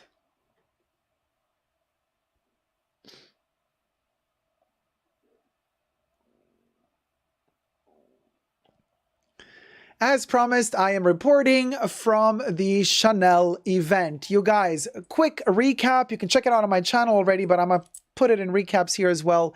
I went to one of the beauty boutiques I go to, our beauty counter, Chanel beauty counter. This was 2 weeks ago now, or 3 weeks ago. And as I was approaching the counter, the sales associate said, Dacob, oh my God, how did it go? How was it? Was it amazing? What did you wear? I'm like, who, go, what, when, where, how? So then my sales associate spills the beans and says, well, you were not invited to the Chanel Les Exclusives Perfume Masterclass the other day by your main beauty boutique? I was like, no, I was not invited and I didn't know anything about it. She's like, oh my gosh, really? Oh, and then she felt like super sorry, you know, obviously because like it was so embarrassing because like she spilled the beans, right? And anyway, so she said, oh, but there's another event coming up for Sublimage. So you could check out my other video where I explain like all the theories as to why I was not invited, why there's a lot of theories. And I know the hate watchers are super happy and thrilled that I wasn't invited, because then people say, ha, told you so. You're not a good client and this and that. Well, here I am now, invited to the Sublimage Masterclass skincare event, which basically was around about 2 weeks after the perfume event. 2 to 3 weeks after the perfume event. The perfume masterclass to which I was not invited to. All right. So I arrive to the event a little late because there was some major traffic issue going on. There was an accident on the road. So I arrive a little late. Because I arrived a little late, all the access points were locked to this building. So I had to try to find somebody, me standing on the outside, kind of looking if anybody was going to pass by on the inside, that I could kind of just like call their attention and be like, hey, I'm really trying to get in here. So that took about, 5 to 10 minutes. Finally found somebody. They let me in. And there was a lot of different entrances. And I'm like, okay, where do I go? Nothing was listed. There was no tag stating Chanel Sublimage skincare masterclass. That way, nothing. I was lost, just walking left to right on this sort of campus scenario. I don't know where I was, in the middle of nowhere. Finally, somebody says, oh, I think I know where you want to go. You want to go up there in that building. Another locked door. So I rang the doorbell. Actually, I rang all the doorbells at this point. Somebody opened the door. And I kid you not, as the door opened, I start smelling Coco Mademoiselle. I'm like, oh, okay, this has to be the right place because I'm smelling Chanel perfumes right now. So I'm walking, trying to figure out, wait, do I go up the staircase? Or is there an elevator? What's going on here? The staircase is blocked off. There's only one elevator around the corner. I'm like, oh, okay, there's an elevator. Let me take the elevator. I push the button. The elevator comes down, opens up, and there's a lady inside says, are you here for the event? I'm like, yeah. She's like, okay, then I'll take you up. You're half an hour late, but don't worry about it. Just be silent and find a seat at a free working station and try to catch up with the rest. I was like, working station? Free? Okay. And then she's like, oh no. She's like, I don't have my key to unlock the elevator to go up again. I'm like, seriously? Like, why are there like 20 gates to get into here and then the elevator doesn't work? So her colleague had to come with the key, unlock the elevator. We went up to the top floor, beautiful view. I enter the room. Everything is like white leather, white furniture. Everything is super corporate, super uncomfortable because like very aseptic and cold, right? And there's this like huge table with a lot of working stations next to each other. Chanel mirrors next to each other. Chanel makeup trays next to each other. Chanel makeup brushes. Like everything is branded Chanel. And people are sitting and already working on their faces. There's a lady at the top of the table giving instructions what they should do. And there's like 5 or 6 places empty. And I'm like, oh, okay, I'm not the only one who's late apparently. So apparently because of this incident or whatever happened, a lot of people didn't come. So it was kind of empty-ish. So I felt a little bit less bad because at least I made the effort to make it despite the accidents. So I sit down. And the sales associate says, oh, Dacob, glad you made it. Okay, here, you're a little bit late, but try to catch up. So we just finished doing the Grande Vanille, the vanilla exfoliating wash. And then they're doing the massage oil after that. And she's like, you can catch up. Here, wash your hands, disinfect. And I'm like, wait, I have the Grande Vanille, the vanilla grain exfoliant at home. You need water for this. There is no running water. Okay, these working stations, they are literally tables that have a Chanel mirror in front of them, a little tray with brushes, and basically the sales associate then brings you Hermes Frisbee at Chanel. Brings you a little plate, a white plate, soaked in water, and inside of it are little tiny rolled up cotton tissues that you unroll and they're soaked with water, and then you kind of wash your face with them. And she's like, yeah, use these to wash up. I'm like, but I know this vanilla exfoliant, like you need flowing water to get rid of the pebbles later because otherwise, girl, they're going to stick to everything. She's like, I know they won't, it'll be fine. So of course I do it. I do the exfoliation, and then what happens after? I can't get rid of them. I'm like, boy, this is not very sustainable. I'm using up like 10 of these tissues trying to take off all the little tiny, because they hurt, these little seeds, grinded up seedlets of vanilla. So I'm trying to free myself from that. Then they start telling us, okay, now use the Sublimage, some toner, I think. Then after that, the toner, Told you how to massage the toner. Interesting, too many products. I'm telling you, you need 2 good products or 3 good products on your face. Good eye cream, good facial cream, something good for the neck. That's all you need. But anyway, here we are. We did the exfoliation. Well, first we did the wash, then the exfoliation, then we washed the exfoliation. Then we're doing the toner. With the toner, it has an oily consistency. The lady's telling us, massage it out, massage it out. Like press inwards, in here, and then out. Like she's like everything from the center outwards, outwards, outwards, outwards, outwards, outwards, outwards. And that's kind of not the way that I put creams or toners on my face. So I felt a little bit violated. I was like, oh my God, okay, they're telling me I have to do this way. I felt like I was back in school. And if I don't do the stuff the way the teacher tells me to, I'm going to get in trouble. That's the vibe I was getting from this. So I was like, you better listen to her. So I'm doing this.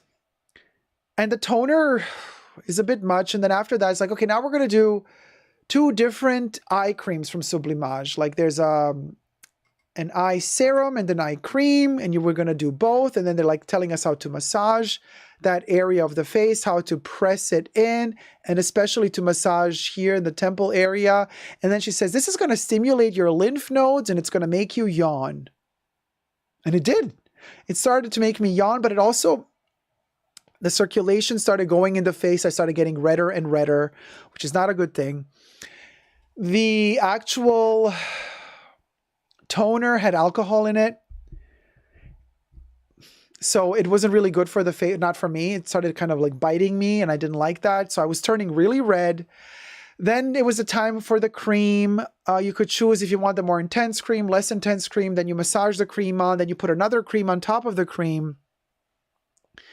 I mean, it kept going and going. And after that, I was oily. I was shiny. I was red in the face. I did not like how I looked because, everywhere I looked around me, these beautiful Chanel stands with these Chanel branded mirrors and the trays and everything was so gorgeous. And then I look in the mirror and I'm like, oh, hell no. I'm in the middle of this beautiful place, albeit corporate. And I look like I just don't belong here. And then the lady says, so now we're going to bring, like this was a masterclass for skincare, but we're going to bring out now a little bit of foundation for you in different color shades, just so that you can cover up your face if you need to, so you don't have to leave here like, looking like you do. But we're not going to give you makeup and stuff. This is not a makeup masterclass. This is just a skincare masterclass. So at this point, I pull out my own beauty case because I knew this was going to happen. I was like, if I'm going to a skincare masterclass, I'm probably not going to be given the products that I use for my own skin. That's going to probably irritate me, and I'm probably going to need my makeup to cover it up later. So I pull out my own stuff. I pull out what do I got here? Let me see. I pull out several pieces from my little Louis Vuitton packing cube. Could you imagine? And I apologize to the sales associate. I'm like, hey, listen, I'm sorry I have a Louis Vuitton packing cube here, but I use it for my makeup. So she's like, oh yeah, don't worry about it. I know it's not Chanel, but so I pulled out my Stylo Sourcil waterproof eyebrow pencil. I always have a little cream with me of Sublimage Extrait de Crème. I didn't need it because I was already over-creamed. They did not give us the Extrait de Crème to try out. That one was too expensive for the masterclass, I suppose. So I pull out my cream. I pull out my Stylo Yeux or Antique Gold, which I use for my eyes. Love this to bits. I pull out my Stylo Yeux Color 44 Blue Carbon, which I put into my tear duct. You see it here as well. Always love that one. I pull out this little masterpiece, Nude Éclat Stylo Ombre et Contour. It is the lightest shade in this color. And when I don't have all of this gold on my eyes, I use this, which is kind of a pinky pearl, and I cover up everything with it. So I start doing this. I kid you not, all the ladies that were sitting around me that were also in the master class to learn all this stuff, they look at me and they're like, oh, what are you doing? And I'm like, oh, this is how I do my makeup, you guys. I literally started talking like I would in my videos. I was like, oh, this is like a weird tutorial. Okay, whatever. And the ladies were like, they were loving it because I was like laughing. I'm like, hey, I would do it like this, like that. And I was putting it on myself. You see, this is what happened. The lady that was giving instructions about the creams, how to put the creams on, she was not doing it on herself. She was telling us what to do. And that's a weird feeling because the person telling you what to do isn't doing the same thing. And so it doesn't really allow the spectator to bond with that person. So I felt it was a very cold approach. While on the other hand, what I was doing, I was putting on this stuff on me. I wasn't trying to push it onto anybody. And then the people came to me when they were ready. Much better strategy. So they came to me and said, oh, what are you doing? I'm like, oh yeah, this is a little pencil thing I use for this part. Look how beautiful it creates the shadows. And I do it on me. They're like, oh, wow, that does look good. Can I see? And then I would like give it to them and then they would write down the name. I'm like, oh, okay, we sold something. Then I do the little gold. I'm like, I just do the little touch of gold here and here. And I do it on myself. And they say, oh, that looks great. Can you give it to us? We write it down. They wrote down the stylo yeux. I'm like, yeah, for the tear duct, I do this color. It's beautiful. Blue carbon. Oh my God, let me write it down. Eyebrows, I do this. Let me write it down. And then I said, mascara. I do the black mascara today. I usually like the red one, the limited edition one, but I'm doing this one today. They're like, oh my God, let me write it down. Because the mascara is really good, this one. This one is really good. It is the waterproof version. Le Volume de Chanel waterproof mascara in black. And then I said to them, and also I always carry my little sample of extrait de crème in the 5 ml. And then I told them, but because you're putting this in your beauty pouch, usually they're pointy on the tips. I round off the tips so that this doesn't perforate my beauty case. But you got to be careful how you cut it so that you don't make a hole in the tube so that you don't lose the cream. But I said, always have a little bit of extrait de crème just to touch up something in case you have a little dry spot. And then I said, I would personally not recommend this, but since I was going today to the masterclass, I got the little lip balm from Chanel. Terrible. This product is terrible. Dreamy white. It dries your lips out. It doesn't do anything good to your lips. Seriously. Yeah. It just, the wax in this thing, I don't know anybody who actually enjoys this product. But I bought it when it was released because I wanted to try it out and I would not recommend it. But I had it with me, so just something for the lips. And I said to them, I'm like, listen, I would personally not recommend this, but you go for it if you want it. And then they're like, oh yeah, no, we're not going to write that down. I was like, yeah, now that's something you don't really need. And then I love the Crayon Kohl from Chanel. This piece is a beauty. I use it a lot. The only problem with this one, I use it in the black. The only problem with this one is that you have to, so what I do with this, for example, you see these shadows that I create under my eyes to create the effect of elongating my eyelashes. This is a trick Marilyn Monroe used to do. She would draw a shadow of an eyelash under the eye to create the illusion that her eyelashes are so long that they're casting a shadow. Genius. Genius. So I do it as well. Homage to Marilyn Monroe. So that bottom line, that little bottom line is a fake shadow. And then I have to fill up the tear duct here a little bit. Okay. Yeah. So anyway, the problem is it has to be very pointy to create that, right? So every time you use it, you have to point it again, and you lose a lot of product while pointing it out. But it has to be very pointy, and then you get that gorgeous line and the gorgeous shadow, especially when you're looking down. It creates that, it's as if the upper eyelash is casting a shadow. Oh, so elegant. Marilyn, let me tell you, Marilyn. So love this little thing. And then I said, and ladies, the biggest trick you will ever learn is to never underestimate the power of blush. And I kid you not, it was such a cute moment. All the ladies, they were, at this point, they're all sitting around me, around my workstation. And I said, never underestimate the power of blush. And they say, oh. So then I did my blush moment with Malice, but I also like Reflex. So here, today I'm wearing Reflex, by the way. Chanel blush. Just love it. Love it to bits. Oh, and it's rose scented. So the blush. Okay. The blush is this area, and this area of my face, actually right here, I have a little bit of a pimple right now. So you're going to see that little dot there. But anyway, blemish. I extend that blush all over the place. I go up here as well, all the way around there. And it's so fascinating because my sales associate saw me do it and says, oh, Dacob, you're doing our technique, the double C. I was like, oh my gosh, it is like the double C because you do one C here and one C here. Of course, now for camera, I'm doing a lot of blush. When I go out, I don't really extend the blush so much that it looks like I've been bashed.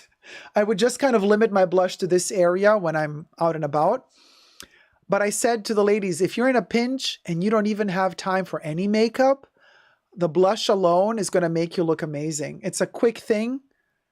Then I said, but you got to be careful because the brushes that they give you, the brush that comes in here, this is terrible. I would never recommend using that brush. It's just a terrible. I said, you need your Chanel brush. And they're like, oh, let me write it down. I'm like, yeah, it's the blush brush number 110. This thing is a miracle worker. Okay. And you work in the blush perfectly with this. It's a gorgeous brush. I love it. So they wrote down the blush brush.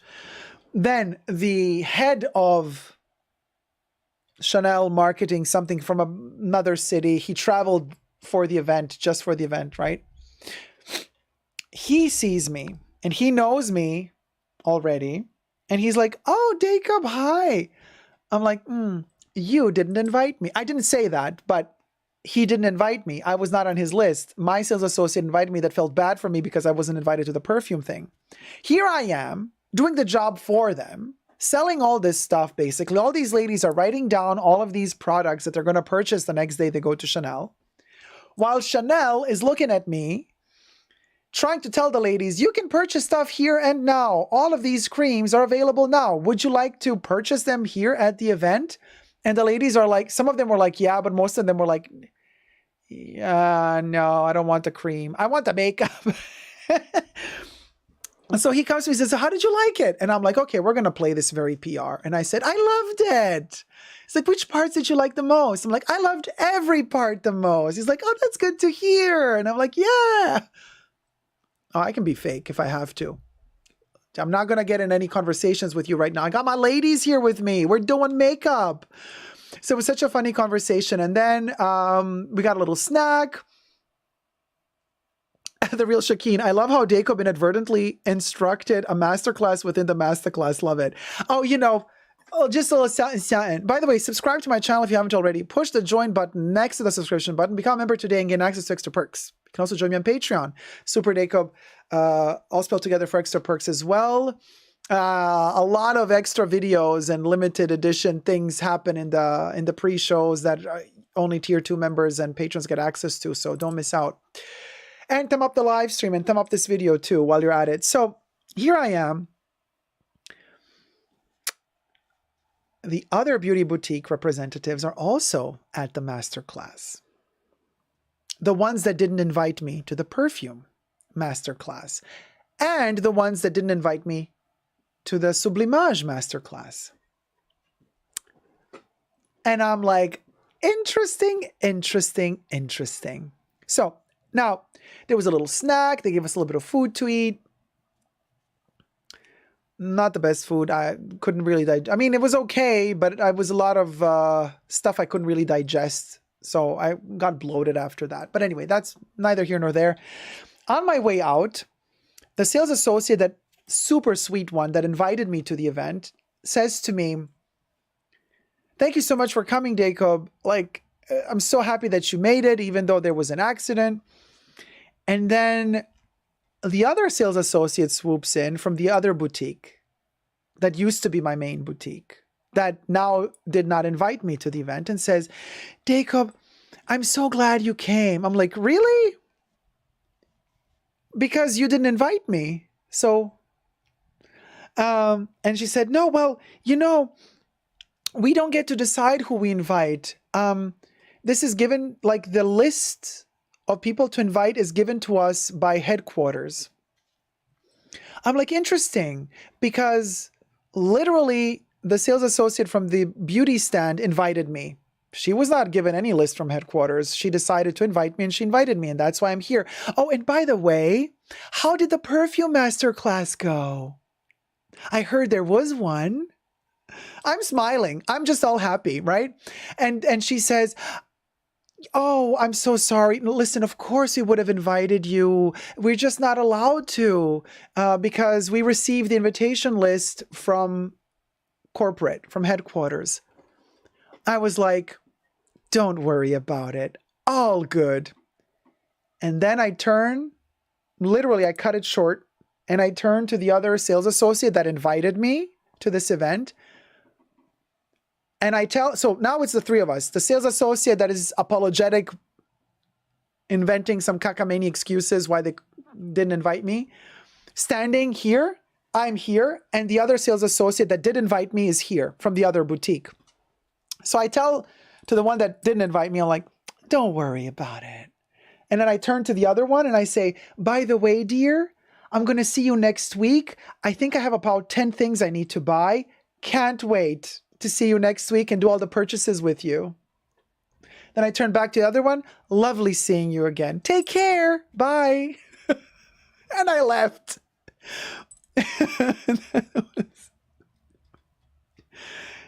And that's that. Carrie says, "Of course. How convenient. Shady, not true," says Ollie. Exactly. It was a lie. It was a lie. Kitchi K says, "Burn." Tipa says, "It turned out exactly how you knew." It turned out exactly how you knew it would. Exactly, Tipa. It turned out exactly how I knew it was going to turn out. Abba says, "Chanel masterclass events are flaky like their leather bags." I mean, listen, it was a cute experience. Okay. I would have made that whole masterclass in a completely different way.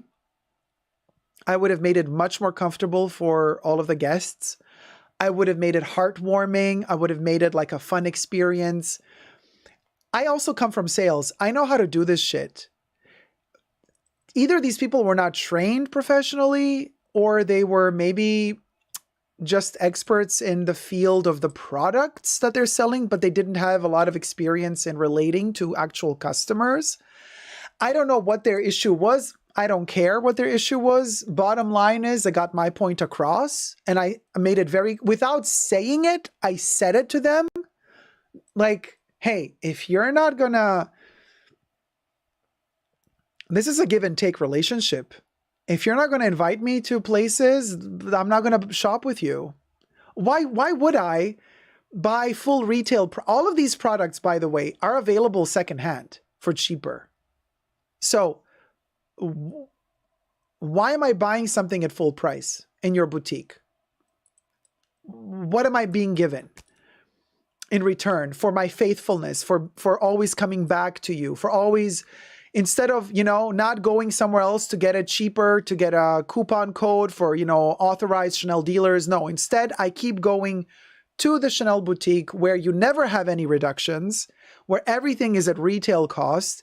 And I'm your elite client. I'm on their elite tier client list. And how do I know that? Because the good sales associate showed me. So, well, several sales associates showed me. They don't really hide that from you. You can ask and they'll show you. But like, I'm spending a pretty coin here. And I get it that you want to invite people who are not spending as much yet to these events because you want to get them to spend more.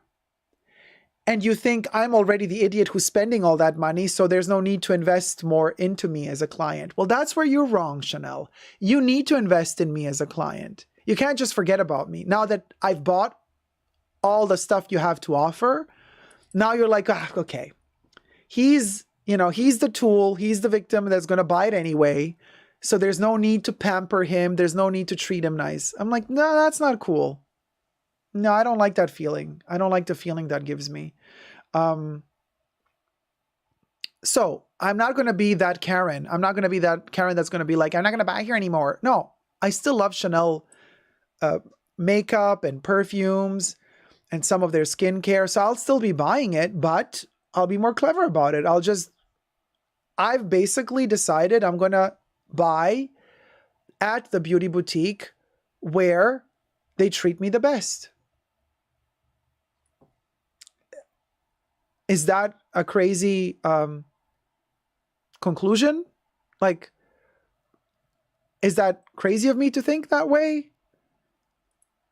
Why should I keep buying in a place where I feel like I'm not really wanted? And the funny thing is, this is all within the same company. It's all Chanel, right? So I'm like, so I'll just go to the other beauty boutique where people are actually nice to me. And they actually are happy to see me. And it feels like a little bit more of a fair transaction. When I give them my money and when they give me the products, I feel like they're happy that I'm back again. They invite me to an event. Like, it feels like there's a little bit more reciprocity, even though at the end of the day, I'm the one always giving out the money. But at least I'm giving out the money and I'm getting some sort of, I don't know, I feel a little bit more wanted like a client. Also, I feel like I'm getting a little bit more luxury because these are luxury prices, you guys. There's no reason why these products should cost so much. They're not worth that much. You're paying so much because they have a brand on them. Let's be very clear about this. I'm not stupid. I know this.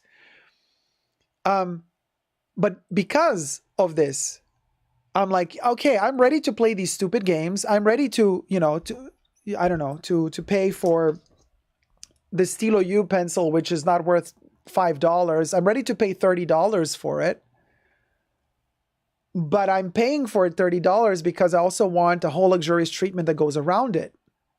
Now, if you're not going to offer it to me, then why should I spend $30 on this thing when I can get it cheaper elsewhere? Not directly from the Chanel boutique, but from authorized Chanel dealers. They sometimes do, their coupon codes and stuff like that. So why should I, you know what I mean? So that's the bottom line. Yeah,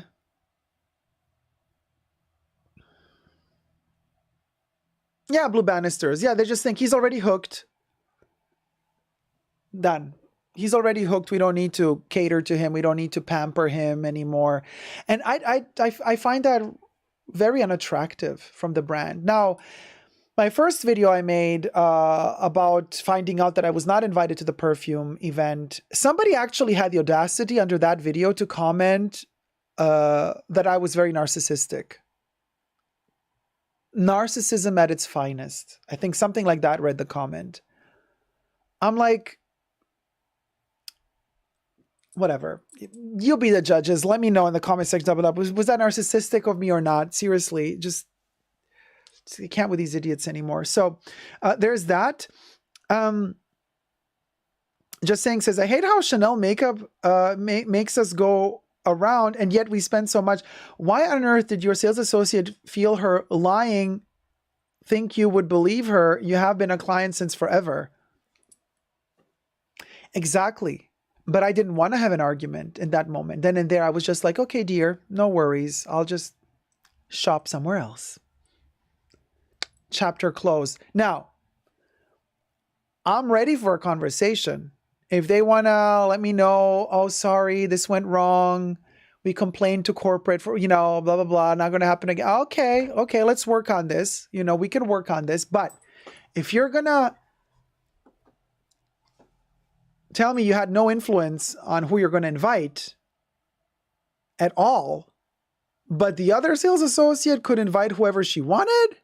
Girl. And you're saying it in front of her? Yeah. And even if you weren't lying, you're still putting your colleague in a really bad position because you're saying something like this in front of her face. Not cool. Like on any level. Like no matter how you try to see the situation of the three of us talking, not cool. You know. Coco Kitty asked how many people were at the event. I calculated, so stations were about 20. Like there was like 20 to 25 possibilities. Like there was like 20 to 25 Chanel mirrors and trays. Corey K says, relationship and mutual respect are so important. Loyalty should be compensated with thoughtful details, says Shelby. And the real Shakeen says, or they could have just said, sorry, we completely forgot. Even if it was a lie. Corporate doesn't really decide on beauty events. It's more the store in which the beauty boutique is in. Bingo. And I know that. You know that. We know that. So I am not going to be the fool of the situation and be like, oh, I see, it was corporate that invited me. Guess what? Corporate was there at the event. That was the dude that came to me to ask me, oh, Dacob, you're here. How did you like the event? And I said, I loved it. What did you like the most about it? Everything. I'm going to play the corporate dummy. Of course I am. That's the game. That's the game. That's the game. Like there's no being normal in situations like this. There's no, like the more normal you are, the more they look at you like you're a freak. And this is the crazy aspect of corporate / beauty / fashion. It's such a mess, you guys. Such a mess. Just Saying says, not at all narcissistic. It's what is due for a VIP client. I would go crazy if I wasn't invited after spending thousands. Only a person who so-called hates luxury but secretly loves it would say that. Good point. Monarch says, kill them with kindness. There you go, guys. That was my video. Let me know your thoughts in the comment section down below. I still have one more conversation to go with Chanel because of that little red flawed caviar bag on chain that was sent back for repairs. You know, now that's a conversation I'm having next week. I'm going to keep you updated on that little cliffhanger. Will Dacob get a voucher? Will Dacob get a bag? Will back repaired? Will Dacob buy something else instead with the voucher if he gets a voucher? Or will Dacob get his money back? Stay tuned until next week with more news. Love you loads. Subscribe.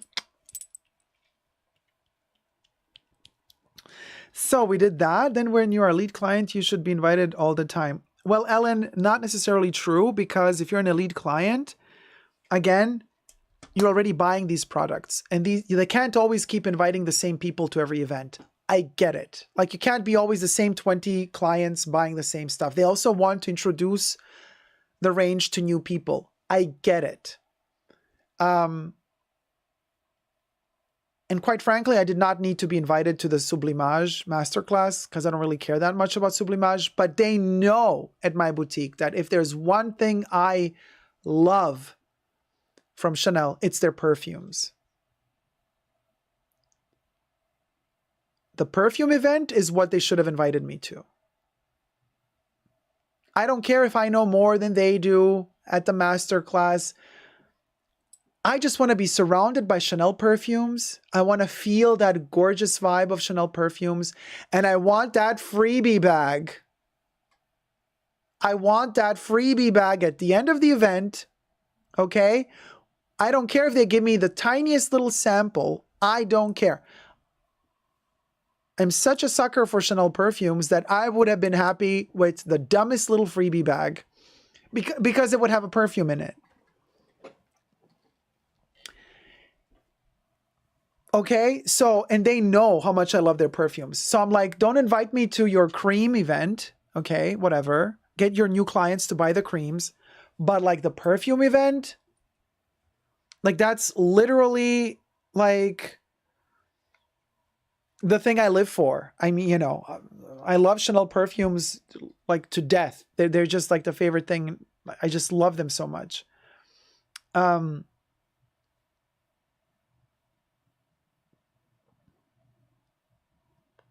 Corey K says, I work in the skincare industry. Honestly, is what keeps my clients coming back. What does? Oh, the fact that you invite them to events. Exciting, can't wait, says Alan. Corey K says, you'd sell way more than they would at a fragrance event. Like I sold all the makeup at the cream event, but they were not selling really makeup at the cream event anyway. But that's besides the point. And also, let's be very clear about this, you know, them not inviting me to a perfume event because they wanted to invite new people that don't know their perfumes. They want to invite people to discover their perfumes. Okay, I can see that. But I'm not the person who's buying all of your creams. I'm the person who buys perfumes and makeup. And a few creams. So what am I saying by this? I'm saying by this that if there is a part of your brand where you want me to also dip my toes into, that would be the skincare. So that's the place you should invite me to prove to me how great your skincare is, so that I start buying your skincare. But you didn't even invite me to that. Yeah, loyalty doesn't do anything nowadays, says Leslie.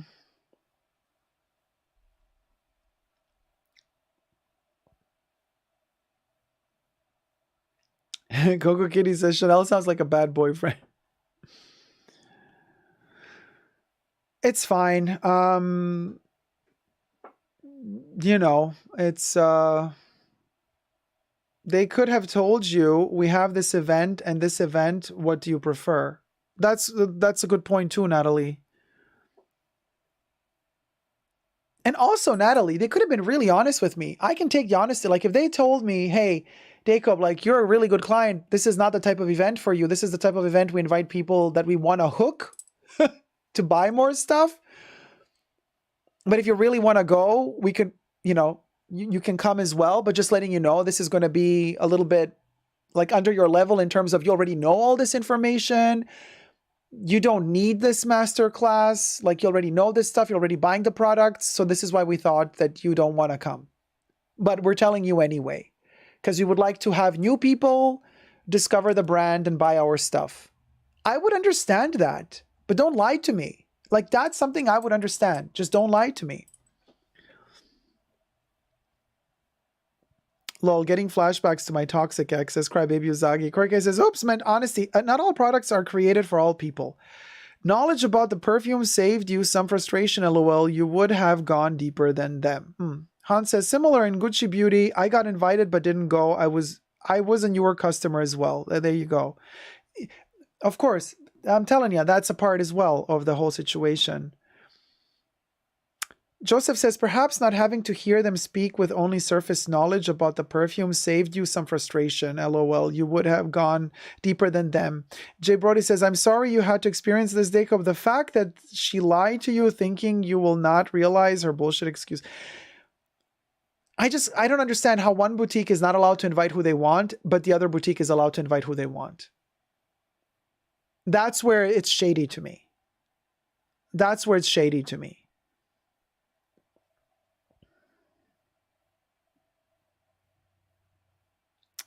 Madame says they should have a checklist associated with all accounts only after attending each one of the events. Then you don't need to be invited and they choose other new clients, but first check all loyal clients. Good point.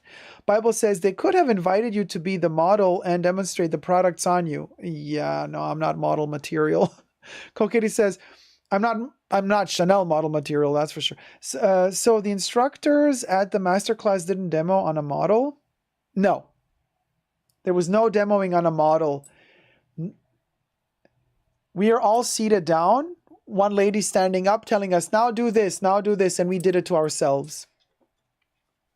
No model. Crybaby says, also 100% lie about corporate inviting to masterclass. I got invited to one after my first experience with my beauty boutique sales associate. There you go. Natalie says, yes, or really know you and know that this is what you would like most. Yeah. Penelope, hey, sweetie, how many people are allowed to attend? Maybe they reduce the event size. I'm sorry. No, no. They didn't reduce the event size. It was around 20, 25. The other question is, says Caleb, did a Chanel mirror end up missing from the event? I wish. No, it didn't. But I got a freebie. Where is it? Oh, it's here.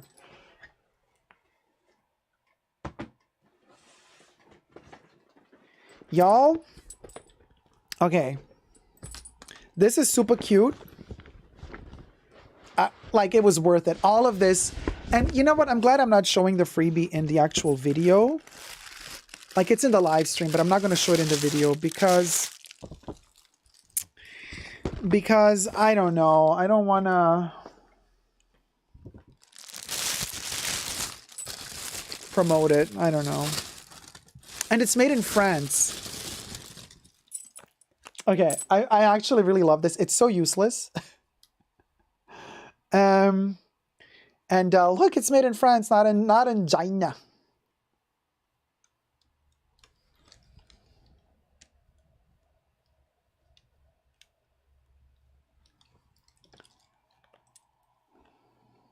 Well, let's film this. Just be safe. I don't know.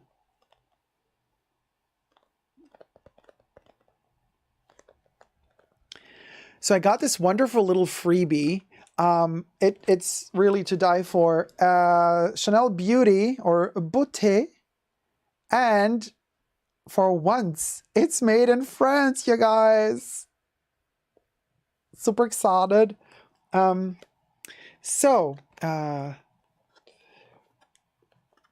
Somebody's trying to guess in the chat, Camellia Fragrance Stone. No. It's not from the perfume section. It's from the beauty.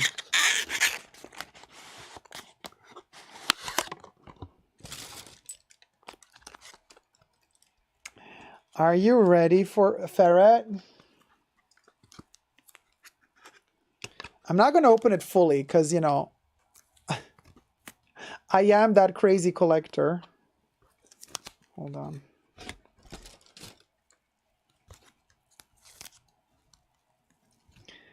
It's so cute. Okay, so check this out. So we have 3 minutes, 5 minutes, and 10 minutes. Chanel Beauty. Oh my God, so cute. It's a sand clock or watch.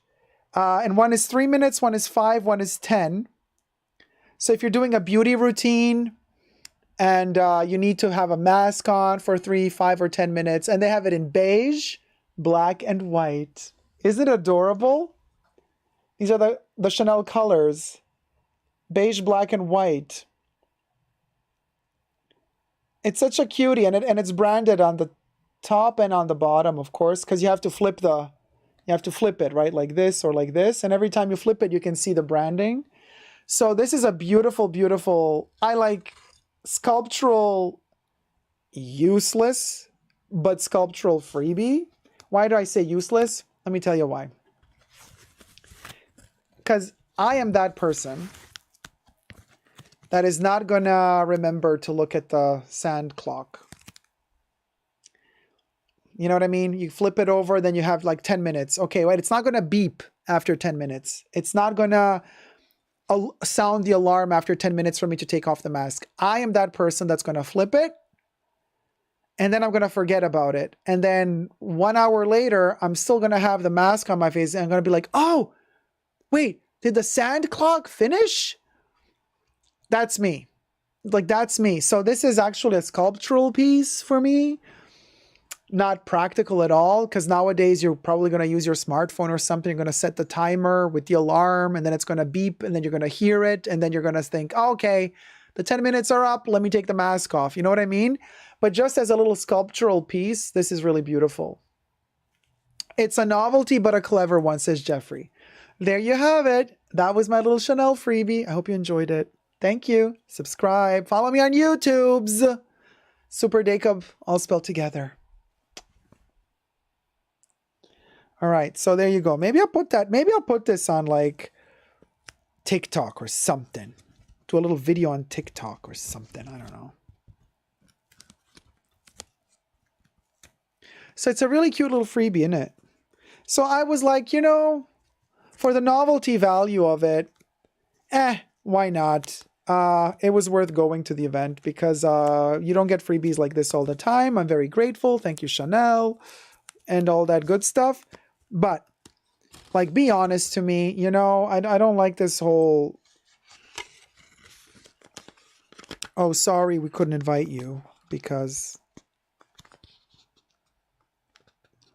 girl, coulda, woulda, shoulda. Coulda, woulda, shoulda.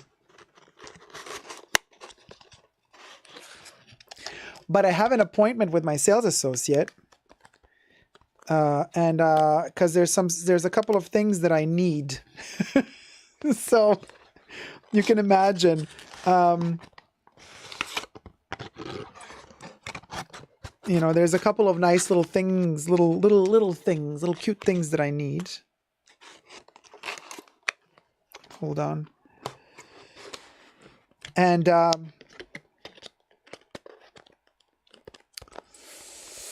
maybe I'll do another unboxing pretty soon. But the thing is also, some people have been saying like, oh, you know, unboxing beauty, Chanel beauty, boring. That's not real luxury. I'm like, what's wrong with people? But yeah, apparently people just like to see me unbox Chanel bags. Why is that? Chanel is so much more than just bags, you guys.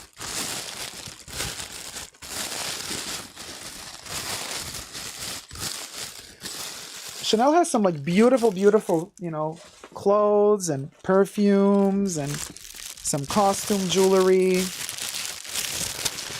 Baby, Crybaby Uzagi Fashion, do they make you pay a deposit for master classes there? Here there was a 100 deposit. No,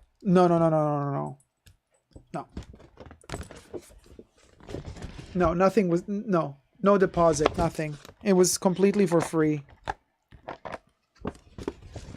Completely for free.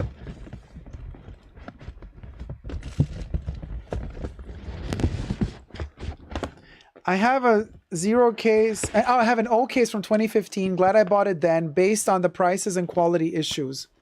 Yeah, good that you bought it back then. That was still a much better price situation than what they're doing today, for sure. I love to see all the unboxings, says Carla. Oh, good to know. Thanks. Also, I won't wait to be invited in the boutique behind a rope. Go to the other store afterwards and have your pretty woman moment, says Caleb. With the shopping bags, right? It'd be like, oh, hi, I just went shopping. The other store. Yeah. I mean, maybe they don't need, I mean, listen, maybe they don't need the money. Maybe they're doing so well that what's one client more or less? You know? Oh, Basic Bag Lady, thank you for becoming a patron. Thank you so much, sweetie. Yeah, maybe they just, you know, maybe they're just thinking, whatever. Hold on, I'm just checking something.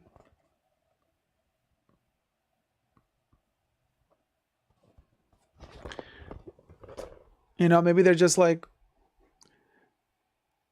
they're earning so much money that, and it's going so fast and so good that it's just like more and more and more. And it's coming to a point where they don't need, like they don't care anymore. Maybe.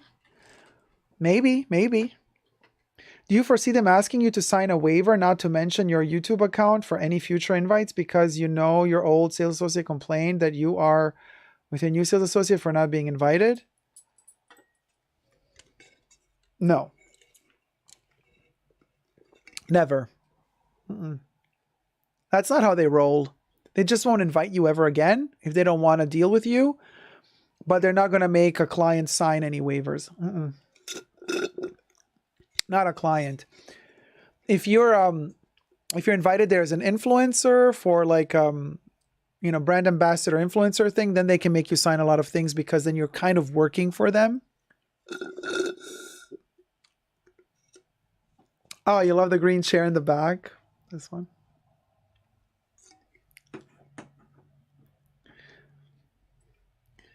So yeah, no, they're not gonna.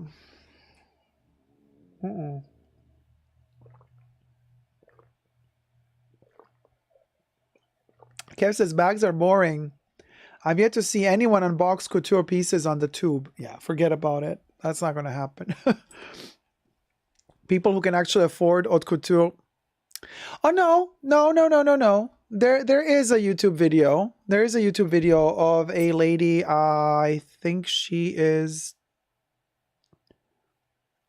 Chinese, I want to say.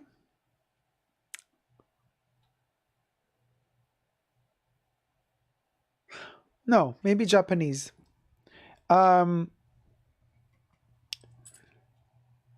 It was a weird thing. She was sent as kind of a collaboration with a fashion magazine. She was going to the Chanel haute couture show, but before she went to the show, she picked up her haute couture dress that was made for her. And it wasn't, not as a brand ambassador. She paid for it. It was her dress that she ordered and paid for. And then she picked it up. And then she went to the fitting for the next one that she's ordering, which is for her wedding. And she had her cameras with her the whole time, and she revealed the dress. Yeah, on YouTube. Hey, Lolito's Lolito, how's it going?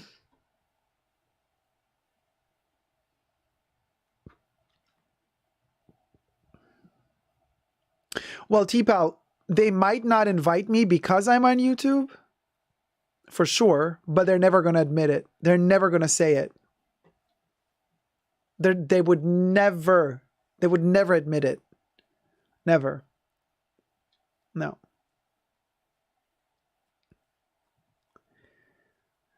They might not like the fact that it's being filmed. Oh, by the way, I didn't film anything. I didn't film the event. There were people there. Like, I didn't film anything. I didn't film any content at the event. But what they could have, but they could have thought, oh, he might talk about it later, which I am. So that can be a reason why they don't want to invite me to these events. But it's kind of even double shady, because if they admit that they don't want to invite me because of that, then that would mean that they have something to hide. And that's really shady. And I don't think any brand wants to admit that they have something to hide. Oh, we're not inviting you because we don't want you to talk about the event. Why don't you want to, Oh, it doesn't fit into the policy of the brand. Well, why doesn't it, It's very sketchy.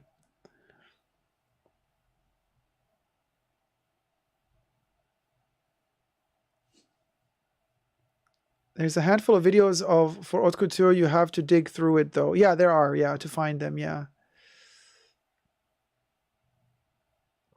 Shelby says, maybe I'm a bit silly, but maybe it went over their heads and they were dealing with so much stress they forgot. I hope that the girl felt bad to say that lie. She probably felt terrible to do this. I don't know what she felt. They have no confidence, as T-Pal. Chanel underestimated the Dacob cloud for Chanel fragrances. Abba says that green chair is an Eames lounge chair made by Herman Miller.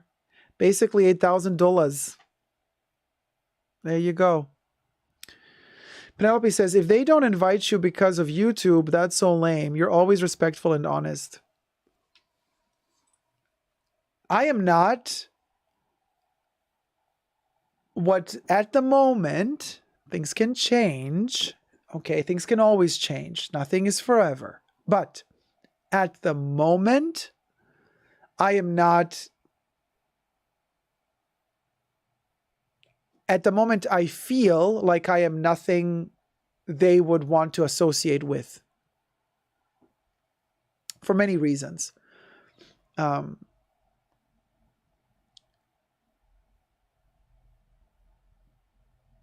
Chanel does a lot of these things very hush-hush. They're very hush-hush about a lot of things. And also the influencers that they work with, it's a very, very, everything is cramped and hidden and not really outspoken. And it's very, very confusing how they work with their entire structure of how they deal with social media, how they deal with their marketing, how they deal with sponsoring. It's I mean, have you noticed? Just notice, look, they're brand ambassadors. They're brand ambassadors. It's always the same kind of, they don't really have an opinion. They're always very lame. They're not strongly opinionated people. They're super boring. They have fame and popularity of some form, but they are detached from social media. They're just successful because they are.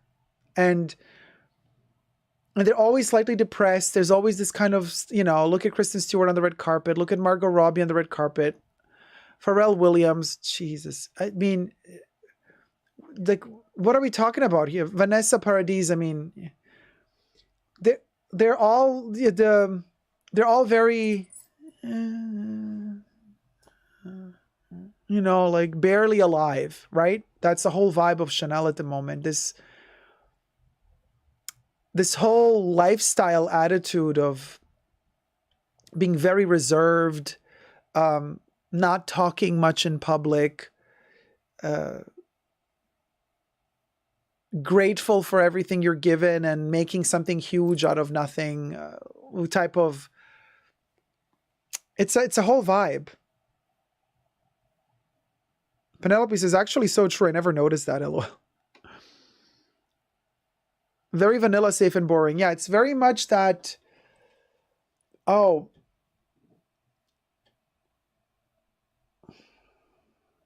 Italian, there's a good word for it.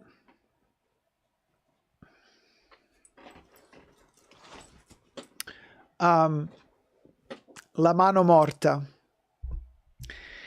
And that's like, it's translated literally, it means the dead hand or the dead arm. But la mano morta actually is something like if you're all sitting at a table, okay, and we're having dinner or a conversation of some sorts, and then I am like, there's somebody next to me here, somebody's next to me here, all around the table. And then like we're talking, but then under the table, my hand starts touching the knee or whatever of the person next to me, but it's happening under the table.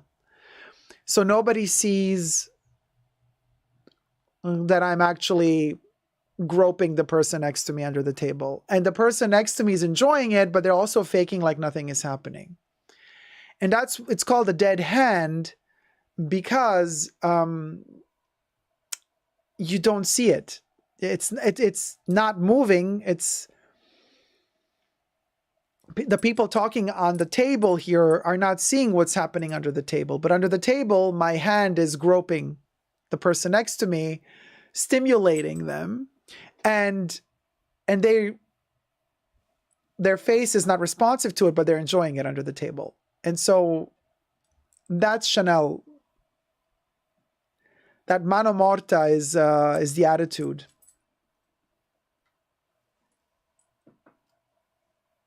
It's that kind of, their brand ambassadors are like that. I mean, it's as if they brief them not to smile. I've never seen somebody more depressed than Kristen Stewart since she started working for Chanel. Margot Robbie too. Like, it's like they tell them don't smile when you're wearing Chanel. Like, have that, like, oh, I'm so bored of all of this. I have it all. That's the vibe. Like that vibe of, I can afford all of this. I don't have to struggle for none of this. I have found out the mysteries and the secrets of how to be the top tier elite of all of this bullshit. And I don't need it.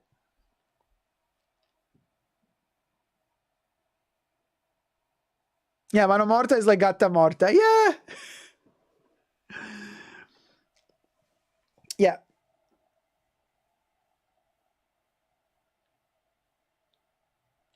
Ava says the Dacob live stream stimulates me. With two hands. So who's groping Chanel, asks Winter Rose. We don't know. It's a mystery. Keeps groping itself. Zero personality, yet anyone who is in the know hears the name Super Dacob and automatically thinks of Chanel. Ah, Bible. It's giving melancholy and the infinite sadness. Frozen. Yeah, there you go. So get your merch. You got your opportunity, 25% off. Not just Bubbles merch, but also all the other Fashion Bunker merch. Today is 25% off with the coupon code Friends and Fans 25. Only on www.superdacob.com. Superdaco equals IYKYK. IYKYK. Okay? Yeah. So there you go, guys. I hope you've enjoyed this live stream. Now we've done all the topics. Tomorrow, A to D, Caleb. You best believe A to D. Not A to B, A to D. Or are you telling us that you're A to D? Good for you. Oh my God, I have a hair right here somewhere.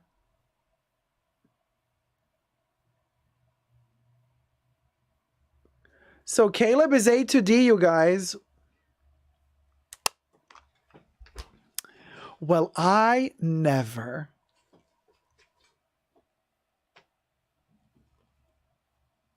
Oh, T-Pal says, thanks for the code. Thank you, T-Pal. Thank you so much. Yeah, IYKYK. T-shirt and mug. All the D. All D, all shade. All D, all shaved. Oh, thank you, Zara. I'm glad you enjoyed the show. I thought it was a little bit too much information, but I hope you enjoyed the show, you guys, because sometimes we're a little bit more chill and it runs kind of, but this time it was a lot of information. There was a lot of stuff to cover base over.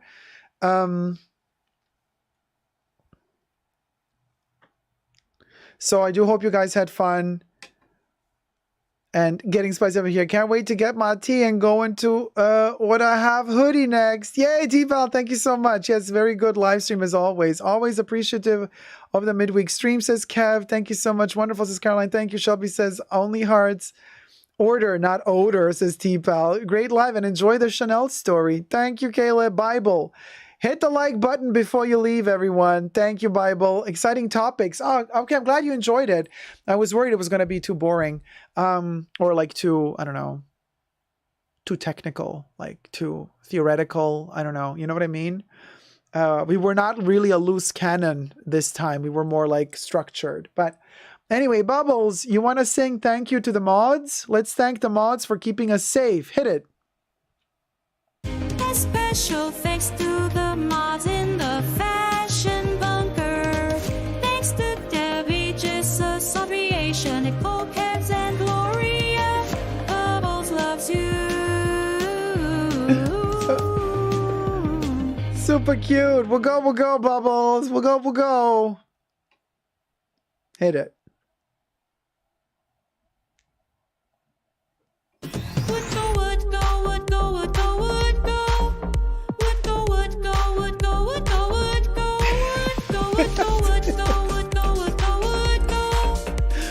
Chorus line, everybody. Very Muppet Show. And then we're Living Ferret. I'm living ferret, living ferret, living ferret, living ferret, living ferret, living ferret. And then we're Dying Ferret. Hit it. Dying ferret, dying ferret, dying ferret, dying ferret, dying ferret. Cha. Ciao, ciao, ciao, ciao, ciao, ciao, ciao, ciao, ciao, ciao, ciao. Oh, We live in ferret. And Madame Ross hit it. Die in ferret, die in ferret, die in ferret, die in ferret, die in ferret. Oh, something like that. Please let me sing it in for you. Best moment ever. Thank you guys so much for tuning in. I'll Tier 2 members and Tier 2 patrons, I'm going to see you all for a 2-hour pre-show live stream on Saturday. Everybody else is welcome to join the main show after the pre-show. So you still got time to become a Tier 2 patron or a Tier 2 member and join the pre-show as well. And everybody else, I'll see you after the pre-show in the main show on Saturday. And until then, every day, new videos posted daily. All right. Love you loads, you guys. I'm going to have more news, more Chanel news as well. On the weekend, hopefully. And until then, darling, as I always say in the transatlantic accent, darling, never give up on love. Cheerio, old chap. You look Paul.